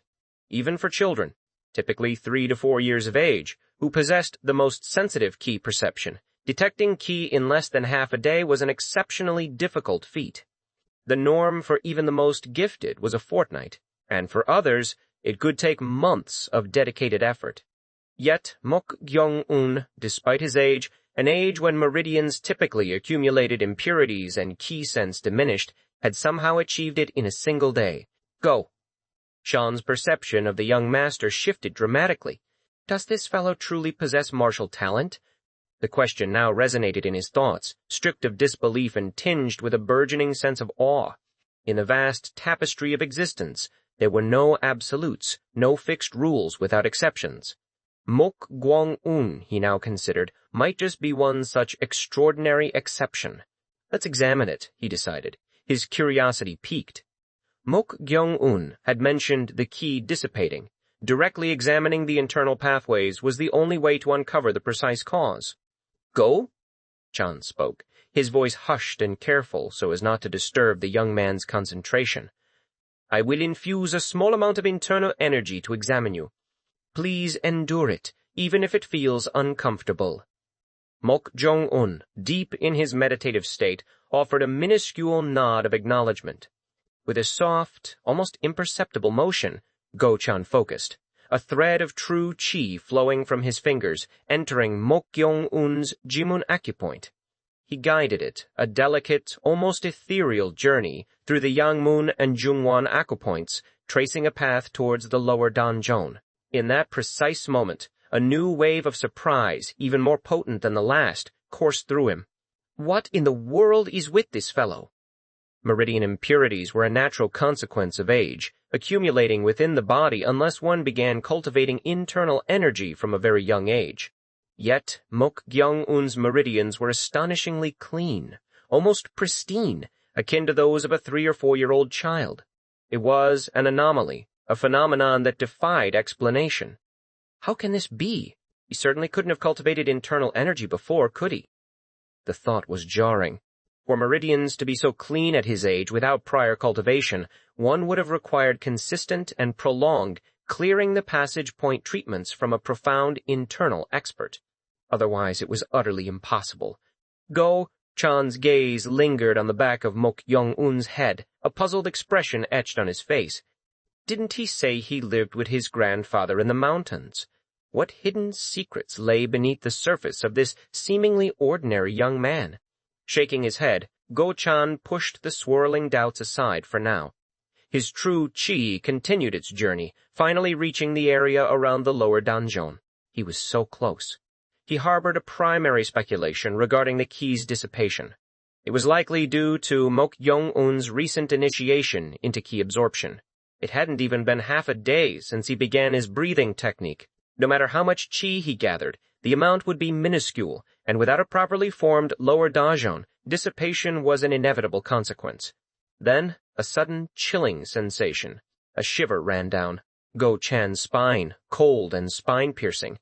In an instant, the true chi he had infused, the connection he had maintained, was abruptly severed.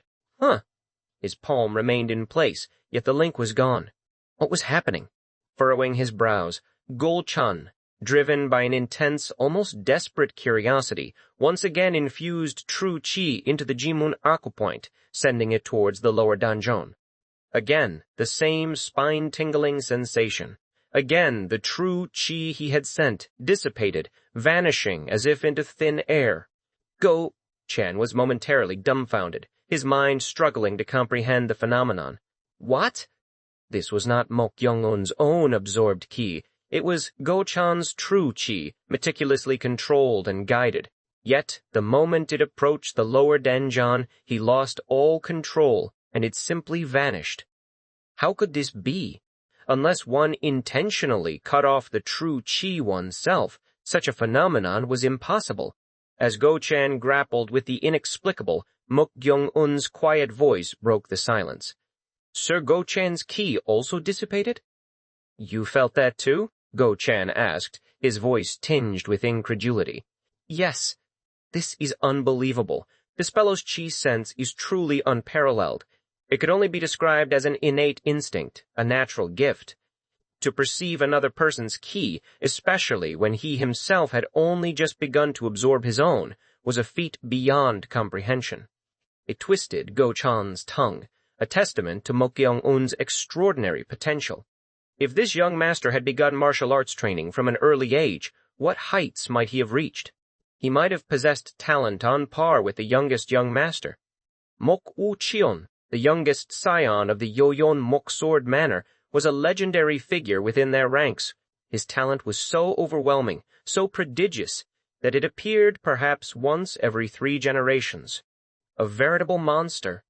He had ascended to the realm of a first-class master at the tender age of 14, reaching the precipice of the peak stage just 2 years later at 16. It was a dominating, unparalleled talent. But now, Go-chan mused, if Mok Gyeong-un had also started early, he might have approached that formidable level. There was, however, one significant problem that overshadowed all the astonishment. Why is it dissipating? He had attempted the infusion twice, both times with the same confounding result.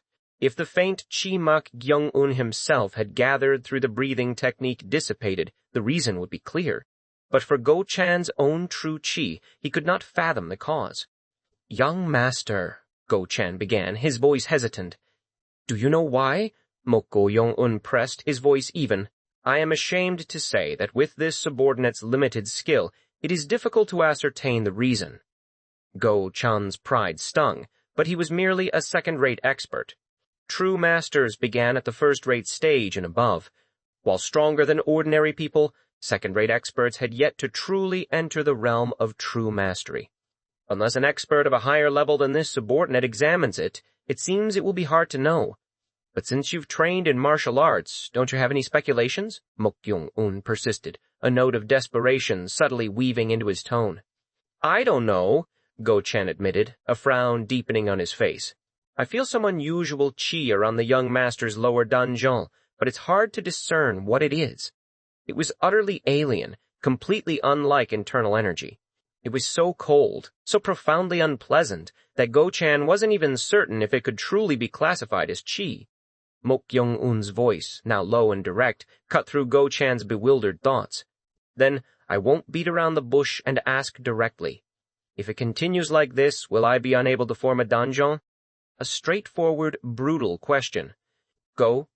Chan found himself struggling to form a reply. The truth, a bitter pill. To be honest, that's right. If the ki gathered through the breathing technique keeps dissipating, you won't be able to form a donjon. In the end, that becomes the problem, Mok Gyeong-un murmured, almost to himself. Pardon? Go Chan asked, confused by the cryptic utterance. No, just talking to myself. Mok Gyeong-un's fingers lightly stroked his chin, his mind racing. While Go Chan couldn't pinpoint the exact nature of the problem, the cause was now crystalline clear to Mok Gyeong-un. The death chi, lurking near his lower donjon, was the undeniable culprit. What to do? The ki he absorbed through the breathing technique, the life ki, simply did not mesh with this foreign, opposing energy, causing it to dissipate. And with the current breathing technique and circulation method, the death ki remained stubbornly unmoving. No solution presented itself with this current approach. This is troublesome. His original purpose, his burning desire, was to learn martial arts. The monstrous man he had encountered, the sheer overwhelming power he had witnessed.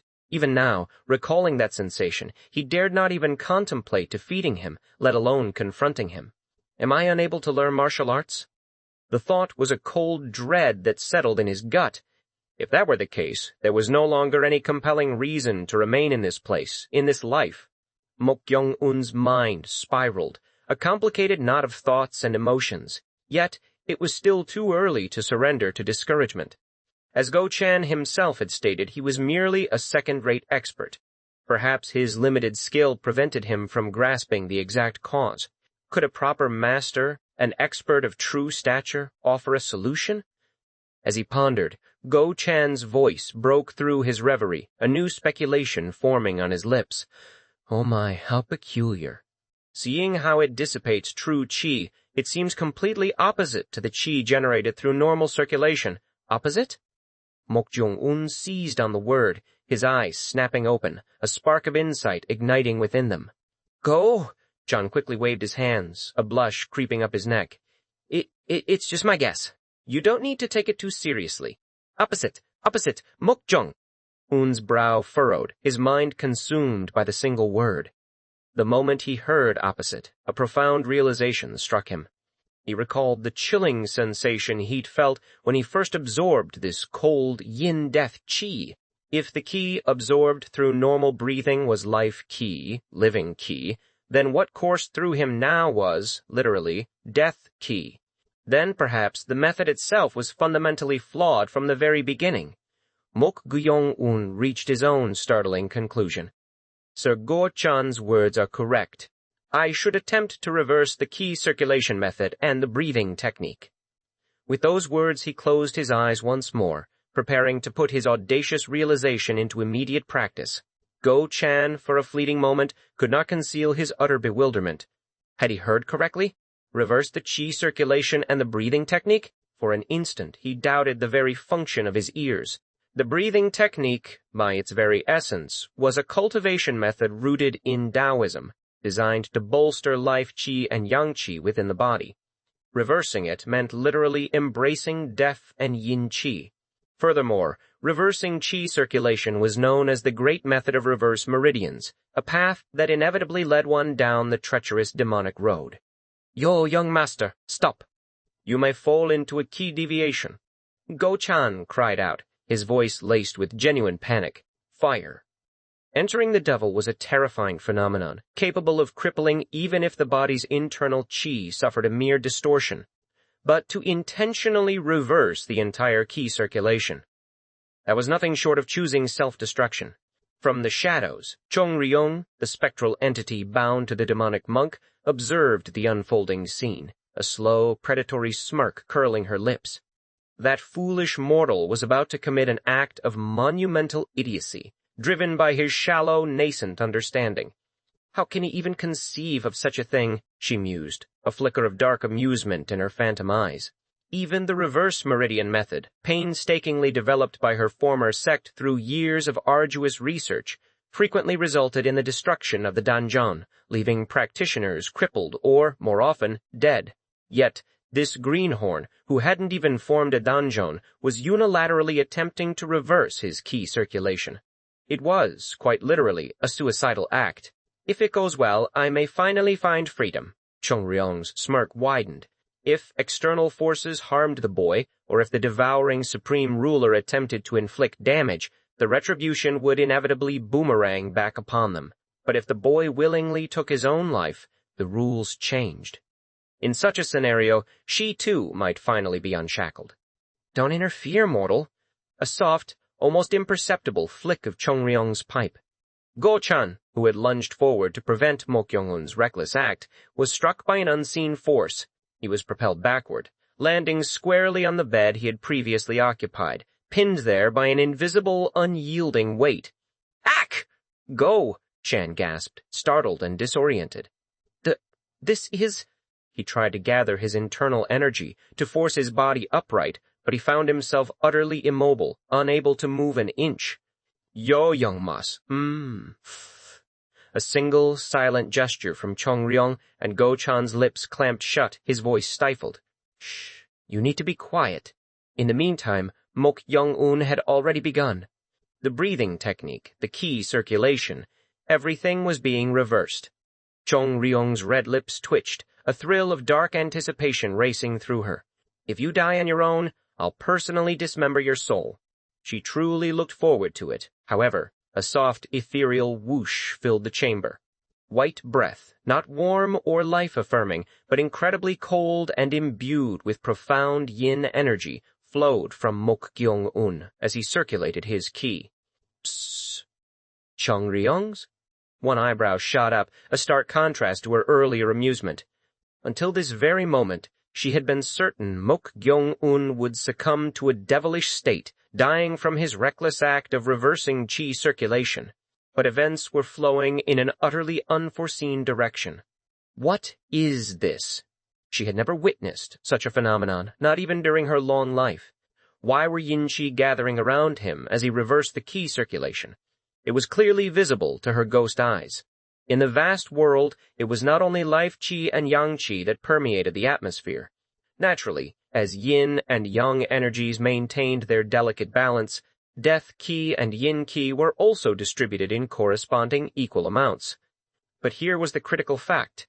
Living beings, by their very nature, could neither sense nor feel these opposite energies. Yet, what was unfolding before her now? How was Mok Gyeong-un, a living being, drawing in death-ki? It was an absolute enigma, something she could not comprehend at all. The quiet sanctity of Hiwa Hall, Lady Seok's private residence, seemed to press down on the woman before her. Lady Seok observed with an elegant tilt of her chin, her clasped hands serving as a pedestal for her gaze. Doubt gnawed at her, a persistent wasp buzzing behind her ears. The woman, who introduced herself only as Sak, possessed an unsettling aura. She appeared no older than 23, remarkably young for her profession, yet a heavy, unapproachable air clung to her like damp fabric. One of her eyes, stark white, was particularly grating, a discordant note in an otherwise pleasing countenance. Lady Seok's personal guard, Hoa-eng, subtly mirrored her irritation, a slight furrow in her brow confirming the shared sentiment. It was the white eye, yes, but also the peculiar contraption strapped to Sak's shoulder. a bird platform, crafted from cowhide and oak branches, yet utterly devoid of any avian occupant. Not even the lingering scent of a bird could be discerned. Sak, oblivious or simply uncaring of their scrutiny, stroked the empty perch with a slow, deliberate motion. "It's all right," she murmured, her voice a low hum. "We'll be leaving soon." Lady Siak clicked her tongue, a silent exhalation of frustration. Her experience with diviners had left her cynical. The previous one, Myo-sin, had proven useless, and now this. She had expected Ghostly Spirit Pavilion, the renowned diviners' guild in Mungchung, to send someone of greater caliber, especially after Myo-sin's demise. Despite her displeasure, Lady Siok maintained a veneer of composure. "You said your name was Sak?" she inquired, her voice smooth as polished stone. "Yes. If you don't mind me asking, may I inquire about your age? You look younger than you appear." Lady Siok's tone was carefully neutral, but her curiosity was sharp. Sak's response was clipped. "Age is not important." "All right," Lady Siok conceded, a faint hint of impatience. "I suppose you can't reveal it. I'm 19. The admission came without hesitation, surprising Lady Siok. Even younger than her initial assessment. Ho-Ayang, sensing an opportunity to escape what she perceived as a fruitless encounter, interjected cautiously. "Shall we request Ghostly Spirit Pavilion again, madam?" Sak rose silently, her movements fluid and unhurried. She extended a hand, palm open. "Ho!" Aang frowned, baffled. "What's with that hand? You'll provide the travel expenses, right?" Sak's voice held a cool, unwavering certainty. Ho-Ayang scoffed. "What have you done to deserve travel expenses?"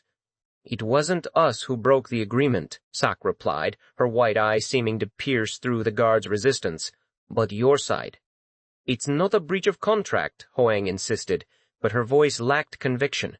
"Since it's a replacement of the dispatch diviner, I'm only requesting the travel expenses, excluding the penalty." Sak's logic was unyielding. Lady Siok snorted, her disbelief barely contained. "My family has had a connection with Ghostly Spirit Pavilion since my maiden days," she began, her voice rising with indignation, "and maintained a good relationship. But this matter is hard to accept. For such a serious case where the diviner you sent died a strange death, you send a young friend who's not even in her prime." Sak's words cut through Lady Siok's tirade. "Diviner Myo-sin is my teacher." Lady Siok's brow furrowed. Myo-sin had appeared to be a man well into middle age, his divining arts honed over many years. This young woman, barely out of her teens, claimed him as her instructor? The disparity was jarring. Sak, observing Lady Siok's confusion, elaborated. "A diviner receives 6 levels of titles according to their skill. From top to bottom, it's Shin, Il, Wul, Gi, Myo, Su. My teacher Myo-sin is at the lowest level, Su, having just completed 5 years. "The lowest level?" Lady Siok was incredulous. Myo-sin had been quite renowned in Mungchung. "Then what about you?" "I am at Gi. The 4th title out of 6, 2 levels above Myo-sin." Lady Siok studied Sak anew. Her youthful appearance and strangely brazen, almost arrogant, demeanor remained irritating. Yet if her words held truth, she would at least be as capable as Myo-sin, perhaps even more so. "Madam, I will go again," Ayang began, but Lady Siok swiftly raised a hand, silencing her. "All right, I will entrust you with the task." Her decision was made. Since this diviner is said to be skilled, let's see. If Sak failed, the silver she had paid would be forfeit, just as it had been with Myo-sin. And more importantly, she would have ample grounds for a strong protest at the Ghostly Spirit Pavilion. Lady Siok rose from her seat, her movements purposeful. "I have something to show you, so follow me." She led them out of Hiwa Hall, guiding them to a secluded warehouse behind the residence. A waiting servant opened a hidden door within, illuminating the interior with a sputtering lantern. The air inside was thick with a cloying, putrid odor. Lady Siok instinctively covered her nose with her sleeve, her expression one of revulsion. She pointed to a figure shrouded beneath a straw mat, only a pair of feet visible. "This is Diviner Myo's corpse. The grim remains were those of Myo-sin, the diviner who had met an untimely end. Though meticulously arranged to appear as if consumed by fire, the body had been preserved, specifically for a diviner of Sak's supposed caliber to examine." Sak approached the shrouded form, her steps deliberate and quiet. She reached down, her fingers brushing the coarse straw, and gently pulled the mat away. Her eyes, usually so impassive, trembled as they fixed on the deceased's face. "Teacher," she murmured, a barely audible whisper. Though diviners were not known for deep personal bonds, the sight of someone she knew, reduced to this, was undeniably unsettling. Lady Siok's voice, though softened by the grim atmosphere, was direct.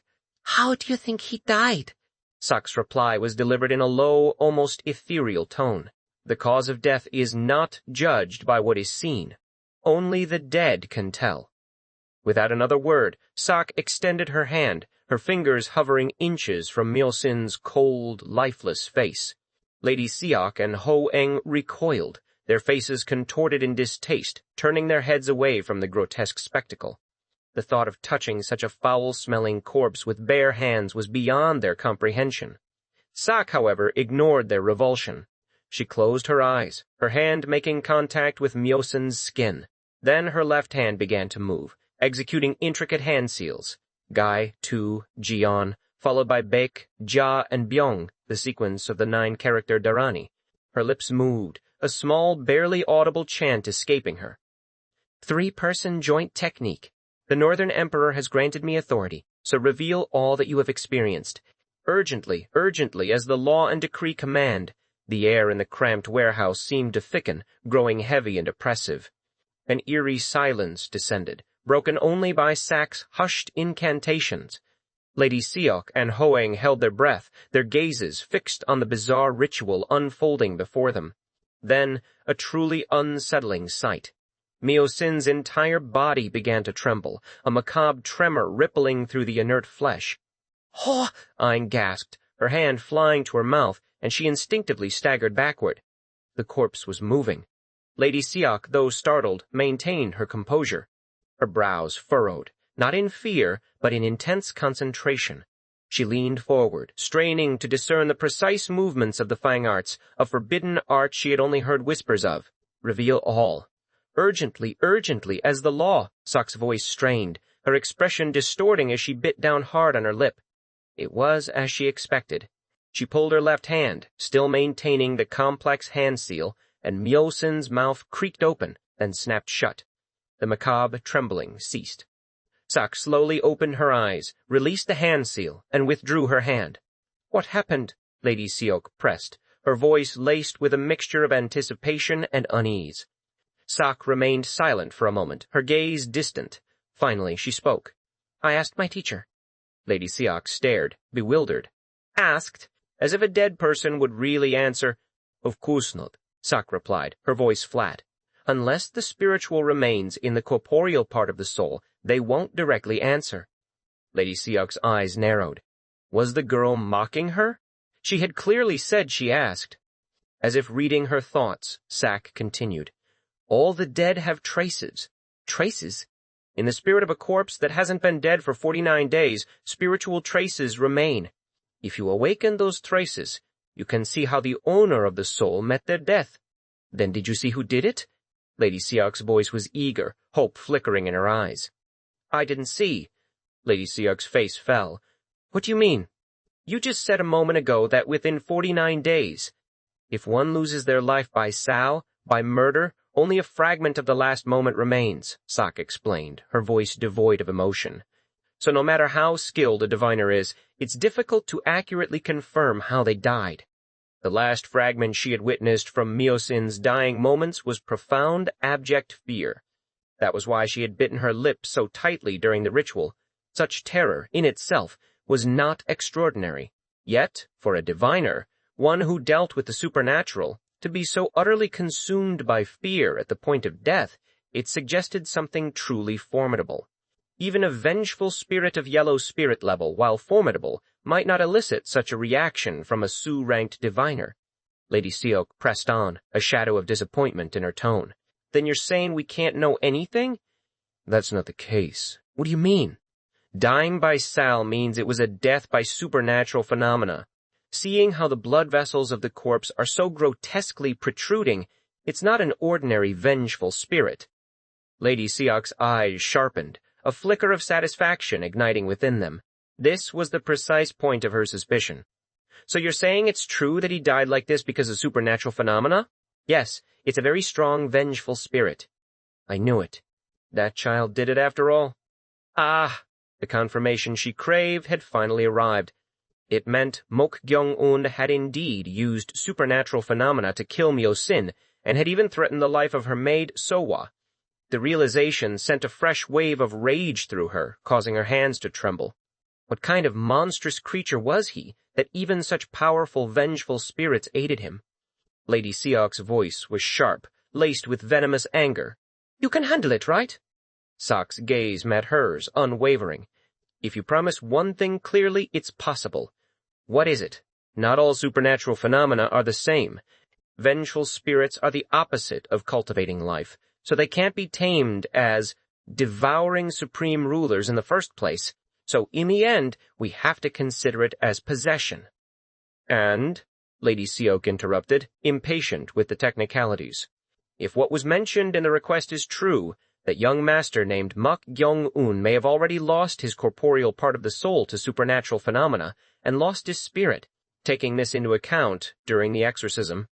Just get to the point, Lady Seok snapped, her patience worn thin. There is a high probability of death. Is that all right? A faint, almost imperceptible smile touched the corners of Lady Seok's mouth. This was precisely what she desired. I don't mind, Sok observed Lady Seok's barely concealed eagerness, a silent sneer forming in her mind. It was a pathetic spectacle, families tearing each other apart over succession. But it was not her concern. She drew a small wooden dagger from her leather waist belt. What are you trying to do? Lady Seok asked, her eyes fixed on the unusual weapon. First, I'll return the Sal to weaken the vengeful spirit and the host. How? Receiving a reverse. Sal is an excruciating pain that makes one wish for death. Watch. From within her bosom, Sok produced a talisman. Adorned with a single crimson character, it read, Na, reverse. She wrapped the talisman around the wooden dagger's blade, then, without a moment's hesitation, plunged it into the chest of the deceased Myo-sin. The Northern Emperor grants me the talisman to drive away evil spirits, so urgently act according to the command. Myo-sin's corpse writhed, a grotesque, silent scream. Far away, in a secluded chamber, Cheong-ryeong exhaled a plume of smoke from her crimson lips, her gaze fixed on Mok Gyeong-un. The young man sat in deep meditation, circulating qi, an unsettling, almost impossible feat given his circumstances. He was gathering death, qi. What was he? It defied all understanding. To reverse qi circulation typically led to qi deviation, crippling, or certain death. Yet here he was, a living human, attracting the very essence of death. It was an unprecedented, baffling phenomenon. Those who could sense or be affected by death qi were invariably the dead, spirits like herself. But Mok Gyeong-un was alive. Could a living human truly attract and, more astonishingly, control the qi of death? It was a realm uncharted by the living, a dangerous dance with forces that belonged to the other side. Controlling the qi of death meant entering the realm of the dead while still breathing, a dangerous, intoxicating thought. Cheong-ryeong's crimson eyes deepened with a mixture of curiosity and stimulation. Could he truly do it? Could a mortal truly wield such power? Suddenly, one of Cheong-ryeong's delicate eyebrows twitched, then rose sharply. A subtle change in the air, her gaze snapped towards the northeast. Beside her, the towering demonic monk flinched, his massive frame tensing. He, too, turned his head, sensing the intrusion. His eyes narrowed, a protective stance instinctively adopted around Mok Gyeong-un, who remained deep in his breathing technique. Tension filled the chamber, heavy and suffocating. Then a sudden, brutal force slammed into demonic monk's chest. He grunted, stumbling backward, clutching his ribs. An immense, invisible pressure assailed him, distorting his expression. Cracking sounds echoed as grotesque wounds erupted across his colossal body, his blood vessels bulging ominously. Even Mok Gyeong-un's eyelids, previously still in his profound concentration, began to tremble. At this rate, the deadly Sal would strike him directly. Cheong-ryeong's crimson eyes blazed with fury. How dare a lowly bastard? She descended from the ceiling, a whisper of movement, like a shadow unfurling wings. Her pipe, usually a symbol of her leisure, became an extension of her wrath. She swung it towards the direction from which the reverse Sal had originated, her red lips parting. Begone. With that single commanding word, the gray smoke that had begun to seep from demonic monk's wounds converged, twisting into a furious vortex. It shot back, a vengeful arrow, towards the northeast. Back in the warehouse, Sak continued her relentless assault, the wooden dagger wrapped in a talisman repeatedly plunging into Myosin's corpse. Lady Siak watched, a strange dark thrill surging through her. The thought of the suffering this ritual would inflict upon Mok Gyeong-un ignited a sadistic satisfaction. More, she silently urged. Suffer more. Each stab was a release of her pent-up rage, a symbolic blow against the man who had caused her so much torment. Sak, her movements precise despite the frantic rhythm, raised the dagger one final time, aiming for Myosin's brow. At that very instant, an unseen force erupted. Sak's body was flung backward, a rag doll tossed by an unseen hand. She crashed against the warehouse wall with a sickening thud. A sharp groan escaped her lips. The dagger clattered to the floor, her grip broken. Her palm, where she had held the talisman-wrapped blade, was horribly swollen, bearing the distinct imprint of the dagger as if seared by a brand. Black blood, thick and viscous, dribbled from the corner of her mouth. "Divina Sak!" Lady Seok cried out, startled, rushing to support her. The sudden, inexplicable turn of events left her reeling. "Why is this happening?" she demanded, her voice a mixture of alarm and confusion. Sak could offer no immediate answer. The shock had been profound, her internal organs twisting with agonizing pain. A chilling realization dawned on her, her heterochromatic eyes widening in disbelief. Reverse Sal. To strike back with reverse Sal. It was an utterly unforeseen counterattack. A malevolent power, so immense it sent shivers down her spine, had intervened. It was not merely a yellow spirit-level, vengeful spirit. This was a force of an even higher, more terrifying class. Diviner Sak swayed, catching herself before she fell entirely.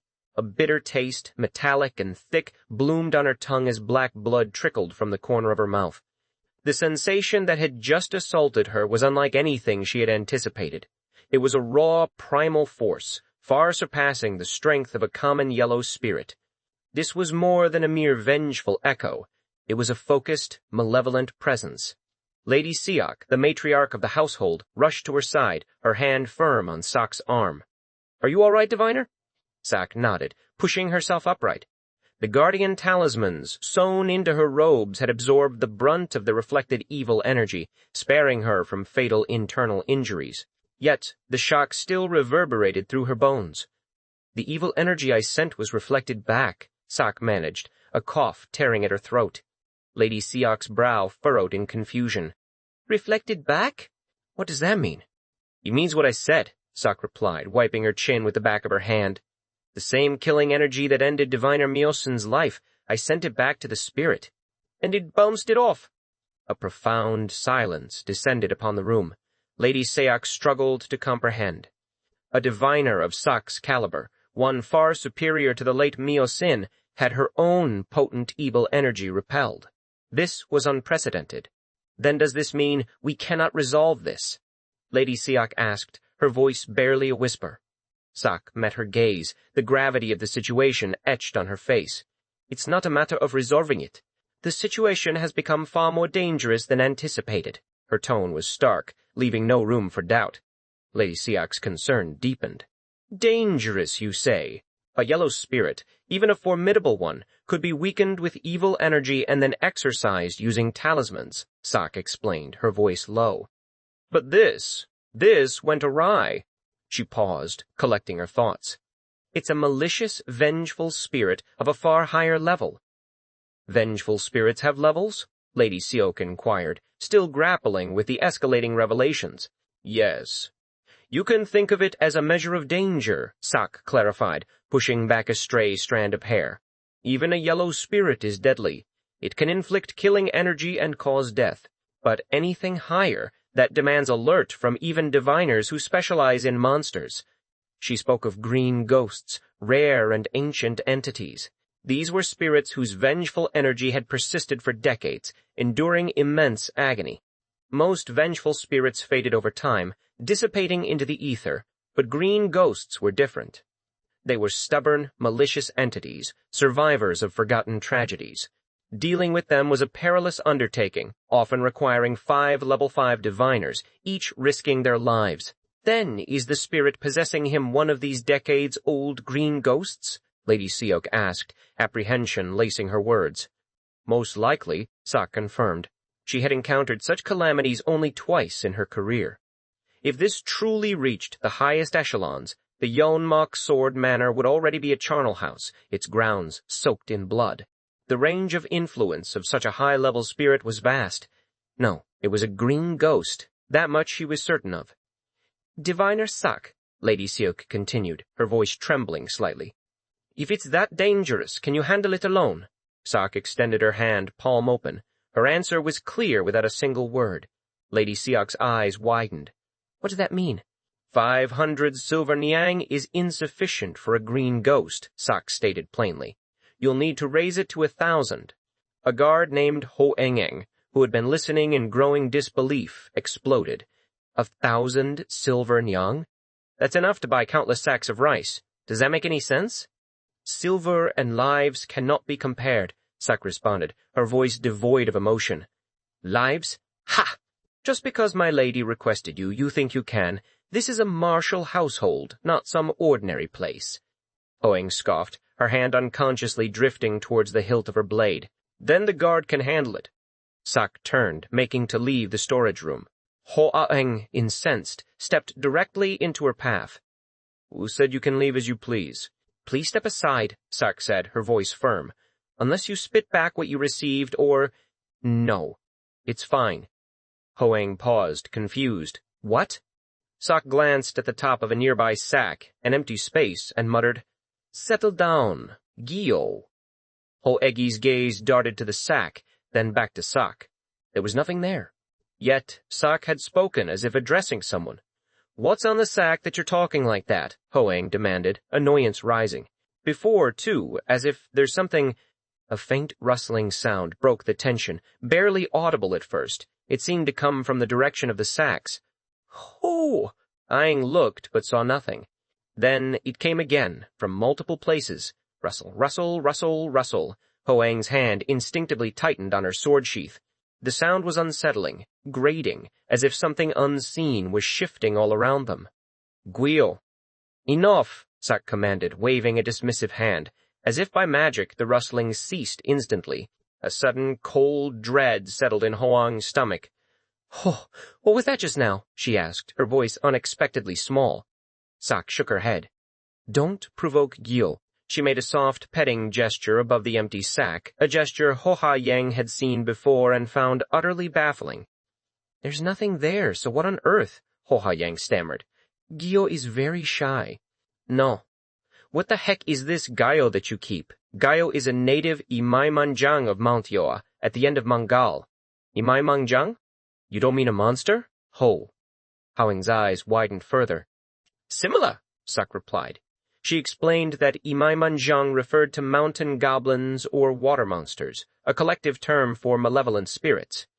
Gyo is an Imai Manjang that became my servant ghost, and while it may be shy, it never forgives those who try to harm its master. As if to punctuate her words, the torch in the corner flickered violently, casting a monstrous, undulating shadow behind the stack of sacks. It was huge, with a coiled, snail-like body, a bird's beak, and a serpentine tail, twisting in the dim light. Hoang stumbled back, a terrified gasp caught in her throat. There was nothing visible, yet the shadow was undeniably present. If there's nothing more, please step aside now, Sak said, preparing to walk past the stunned Hoang. Wait, Lady Seok's voice cut through the air. Sak turned, her expression unreadable.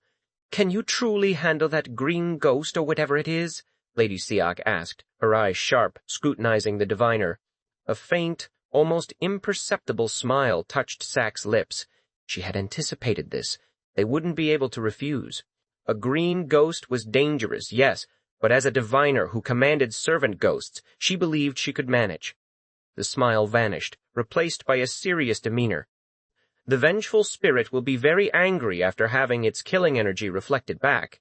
If we don't hurry and deal with it, an even bigger incident may occur. Lady Seok held her gaze for a long moment, then made her decision. All right, 1,000 Sylvan Young. I will pay it. Up front. Lady Seok gritted her teeth, a bitter taste in her mouth. This diviner was utterly obsessed with money. Mok Gyeong-un's eyes slowly fluttered open. The world seemed different, sharpened in a way it hadn't been before. He had absorbed life-nurturing energy through orthodox chi circulation.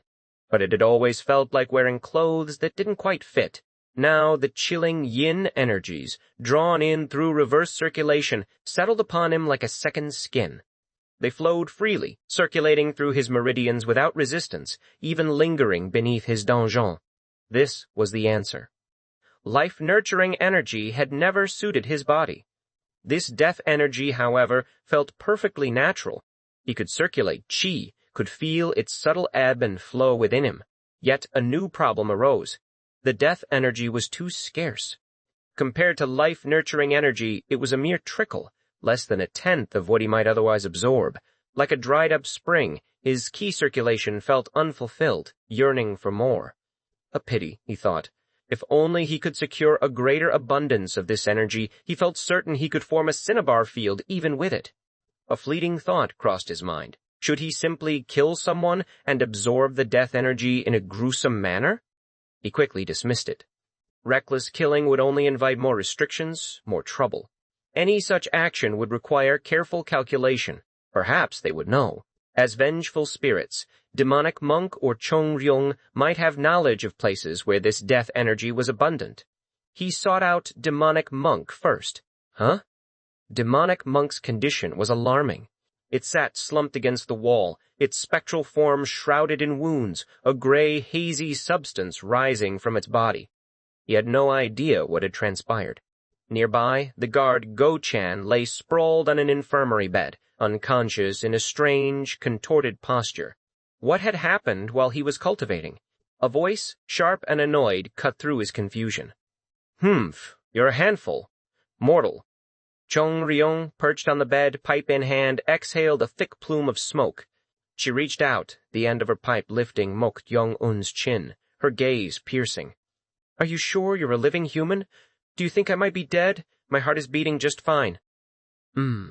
If you were a proper living being, you should have drawn in life-nurturing energy, not death energy, and performed proper ki circulation and practices. Is that wrong to do? Cheong-ryeong snorted. It wasn't a matter of right or wrong. She was merely baffled by something that defied all known principles. Do you not feel like your heart will burst or your head will crack? No, nothing like that. How odd indeed. You are the first mortal of your kind that I've encountered. Is that so? But may I ask something too? Cheong-ryeong put the pipe back in her mouth, took a deep drag, and then exhaled slowly. What do you want to know? Nothing much. How can I gather more death energy? Cheong-ryeong's eyes narrowed. Why do you want to gather that? Are you really intending to form a cinnabar field with that energy? Precisely. Mok Gyeong-un's blunt answer made Cheong-ryeong's red lips twitch. She found this mortal who bound her utterly detestable yet undeniably fascinating. If someone truly formed a cinnabar field with death energy, what kind of power would manifest? Death energy within a living human body. It was an intriguing thought. She fiddled with the pipe between her fingers. Good, I'll tell you, there's an easy way. And what is that? Kill? That will do. By killing, you mean? When living things, be they humans or anything else, die, their life-nurturing energy transforms into death energy. What you absorbed was probably like that too. Even Cheong-ryeong had doubted it at first. Living humans simply did not absorb death energy. Mok Gyeong-un licked his lips. That's a pity. I also think that way would be faster, but if I do that, things will get quite troublesome. So it seems hard to kill recklessly right away. Any other methods? A pity, he said. The more she learned about this man, the more she realized he was truly unlike any ordinary human. His very way of thinking was fundamentally different. Then change the place and time. Place and time? In the first place, an infirmary is a place to save people. It's overflowing with life-nurturing energy. How much death energy do you think you can gather here? Mok Gyeong-un nodded, understanding dawning. I see. Cheong-ryeong shook her head, continuing. The time when life-nurturing energy reaches its peak is at dawn before sunrise, as it is the time when life stirs. Life-nurturing energy is abundant. Then when would the opposite be? Around sunset? Cheong-ryeong let out a brief, dry laugh. No.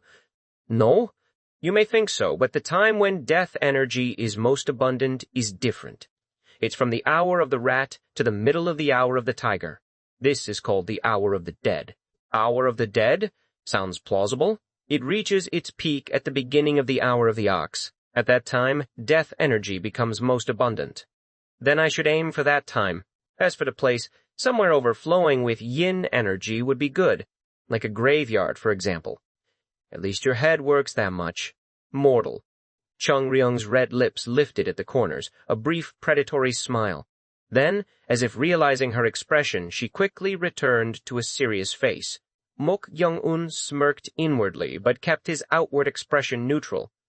Thank you for telling me, but can I know why Go-chan and demonic monk are like that? He was genuinely curious. You're quick to be curious. That mortal, you, Cheong-ryeong began, but then seemed to catch herself, realizing that admitting she had caused their state to stop his suicidal reverse chi circulation would be problematic. She quickly changed the subject. She was about to point her pipe at demonic monk, but then, ooh, it was unsettling. A rustling sound reached his ears. Mok Gyeong-un looked towards the source. What was that? It seemed to come from the left side of the bed, but there was nothing there. Then a rustle from the right. He looked again, still nothing. He was about to rustle, zzz. As he turned his gaze, black forms swarmed into view, filling the floor. Bugs, all sorts of them, their numbers unfathomable. What are these? A troublesome thing has gotten involved, it seems. Mortal. Pardon? It's Guyo. In the ancient classic of mountains and seas, one of the 3 great forbidden books of the Central Plains, it was written that deep within the mountains of Metinus, Yeoa lived an evil beast called Gyo. It possessed a bird's beak, owl-like eyes, and a snake's tail. Gyo avoided humans, and its cry sounded like its own name. Wherever Guyo appeared, swarms of insects followed, rendering the land barren, not a single grain of rice able to grow.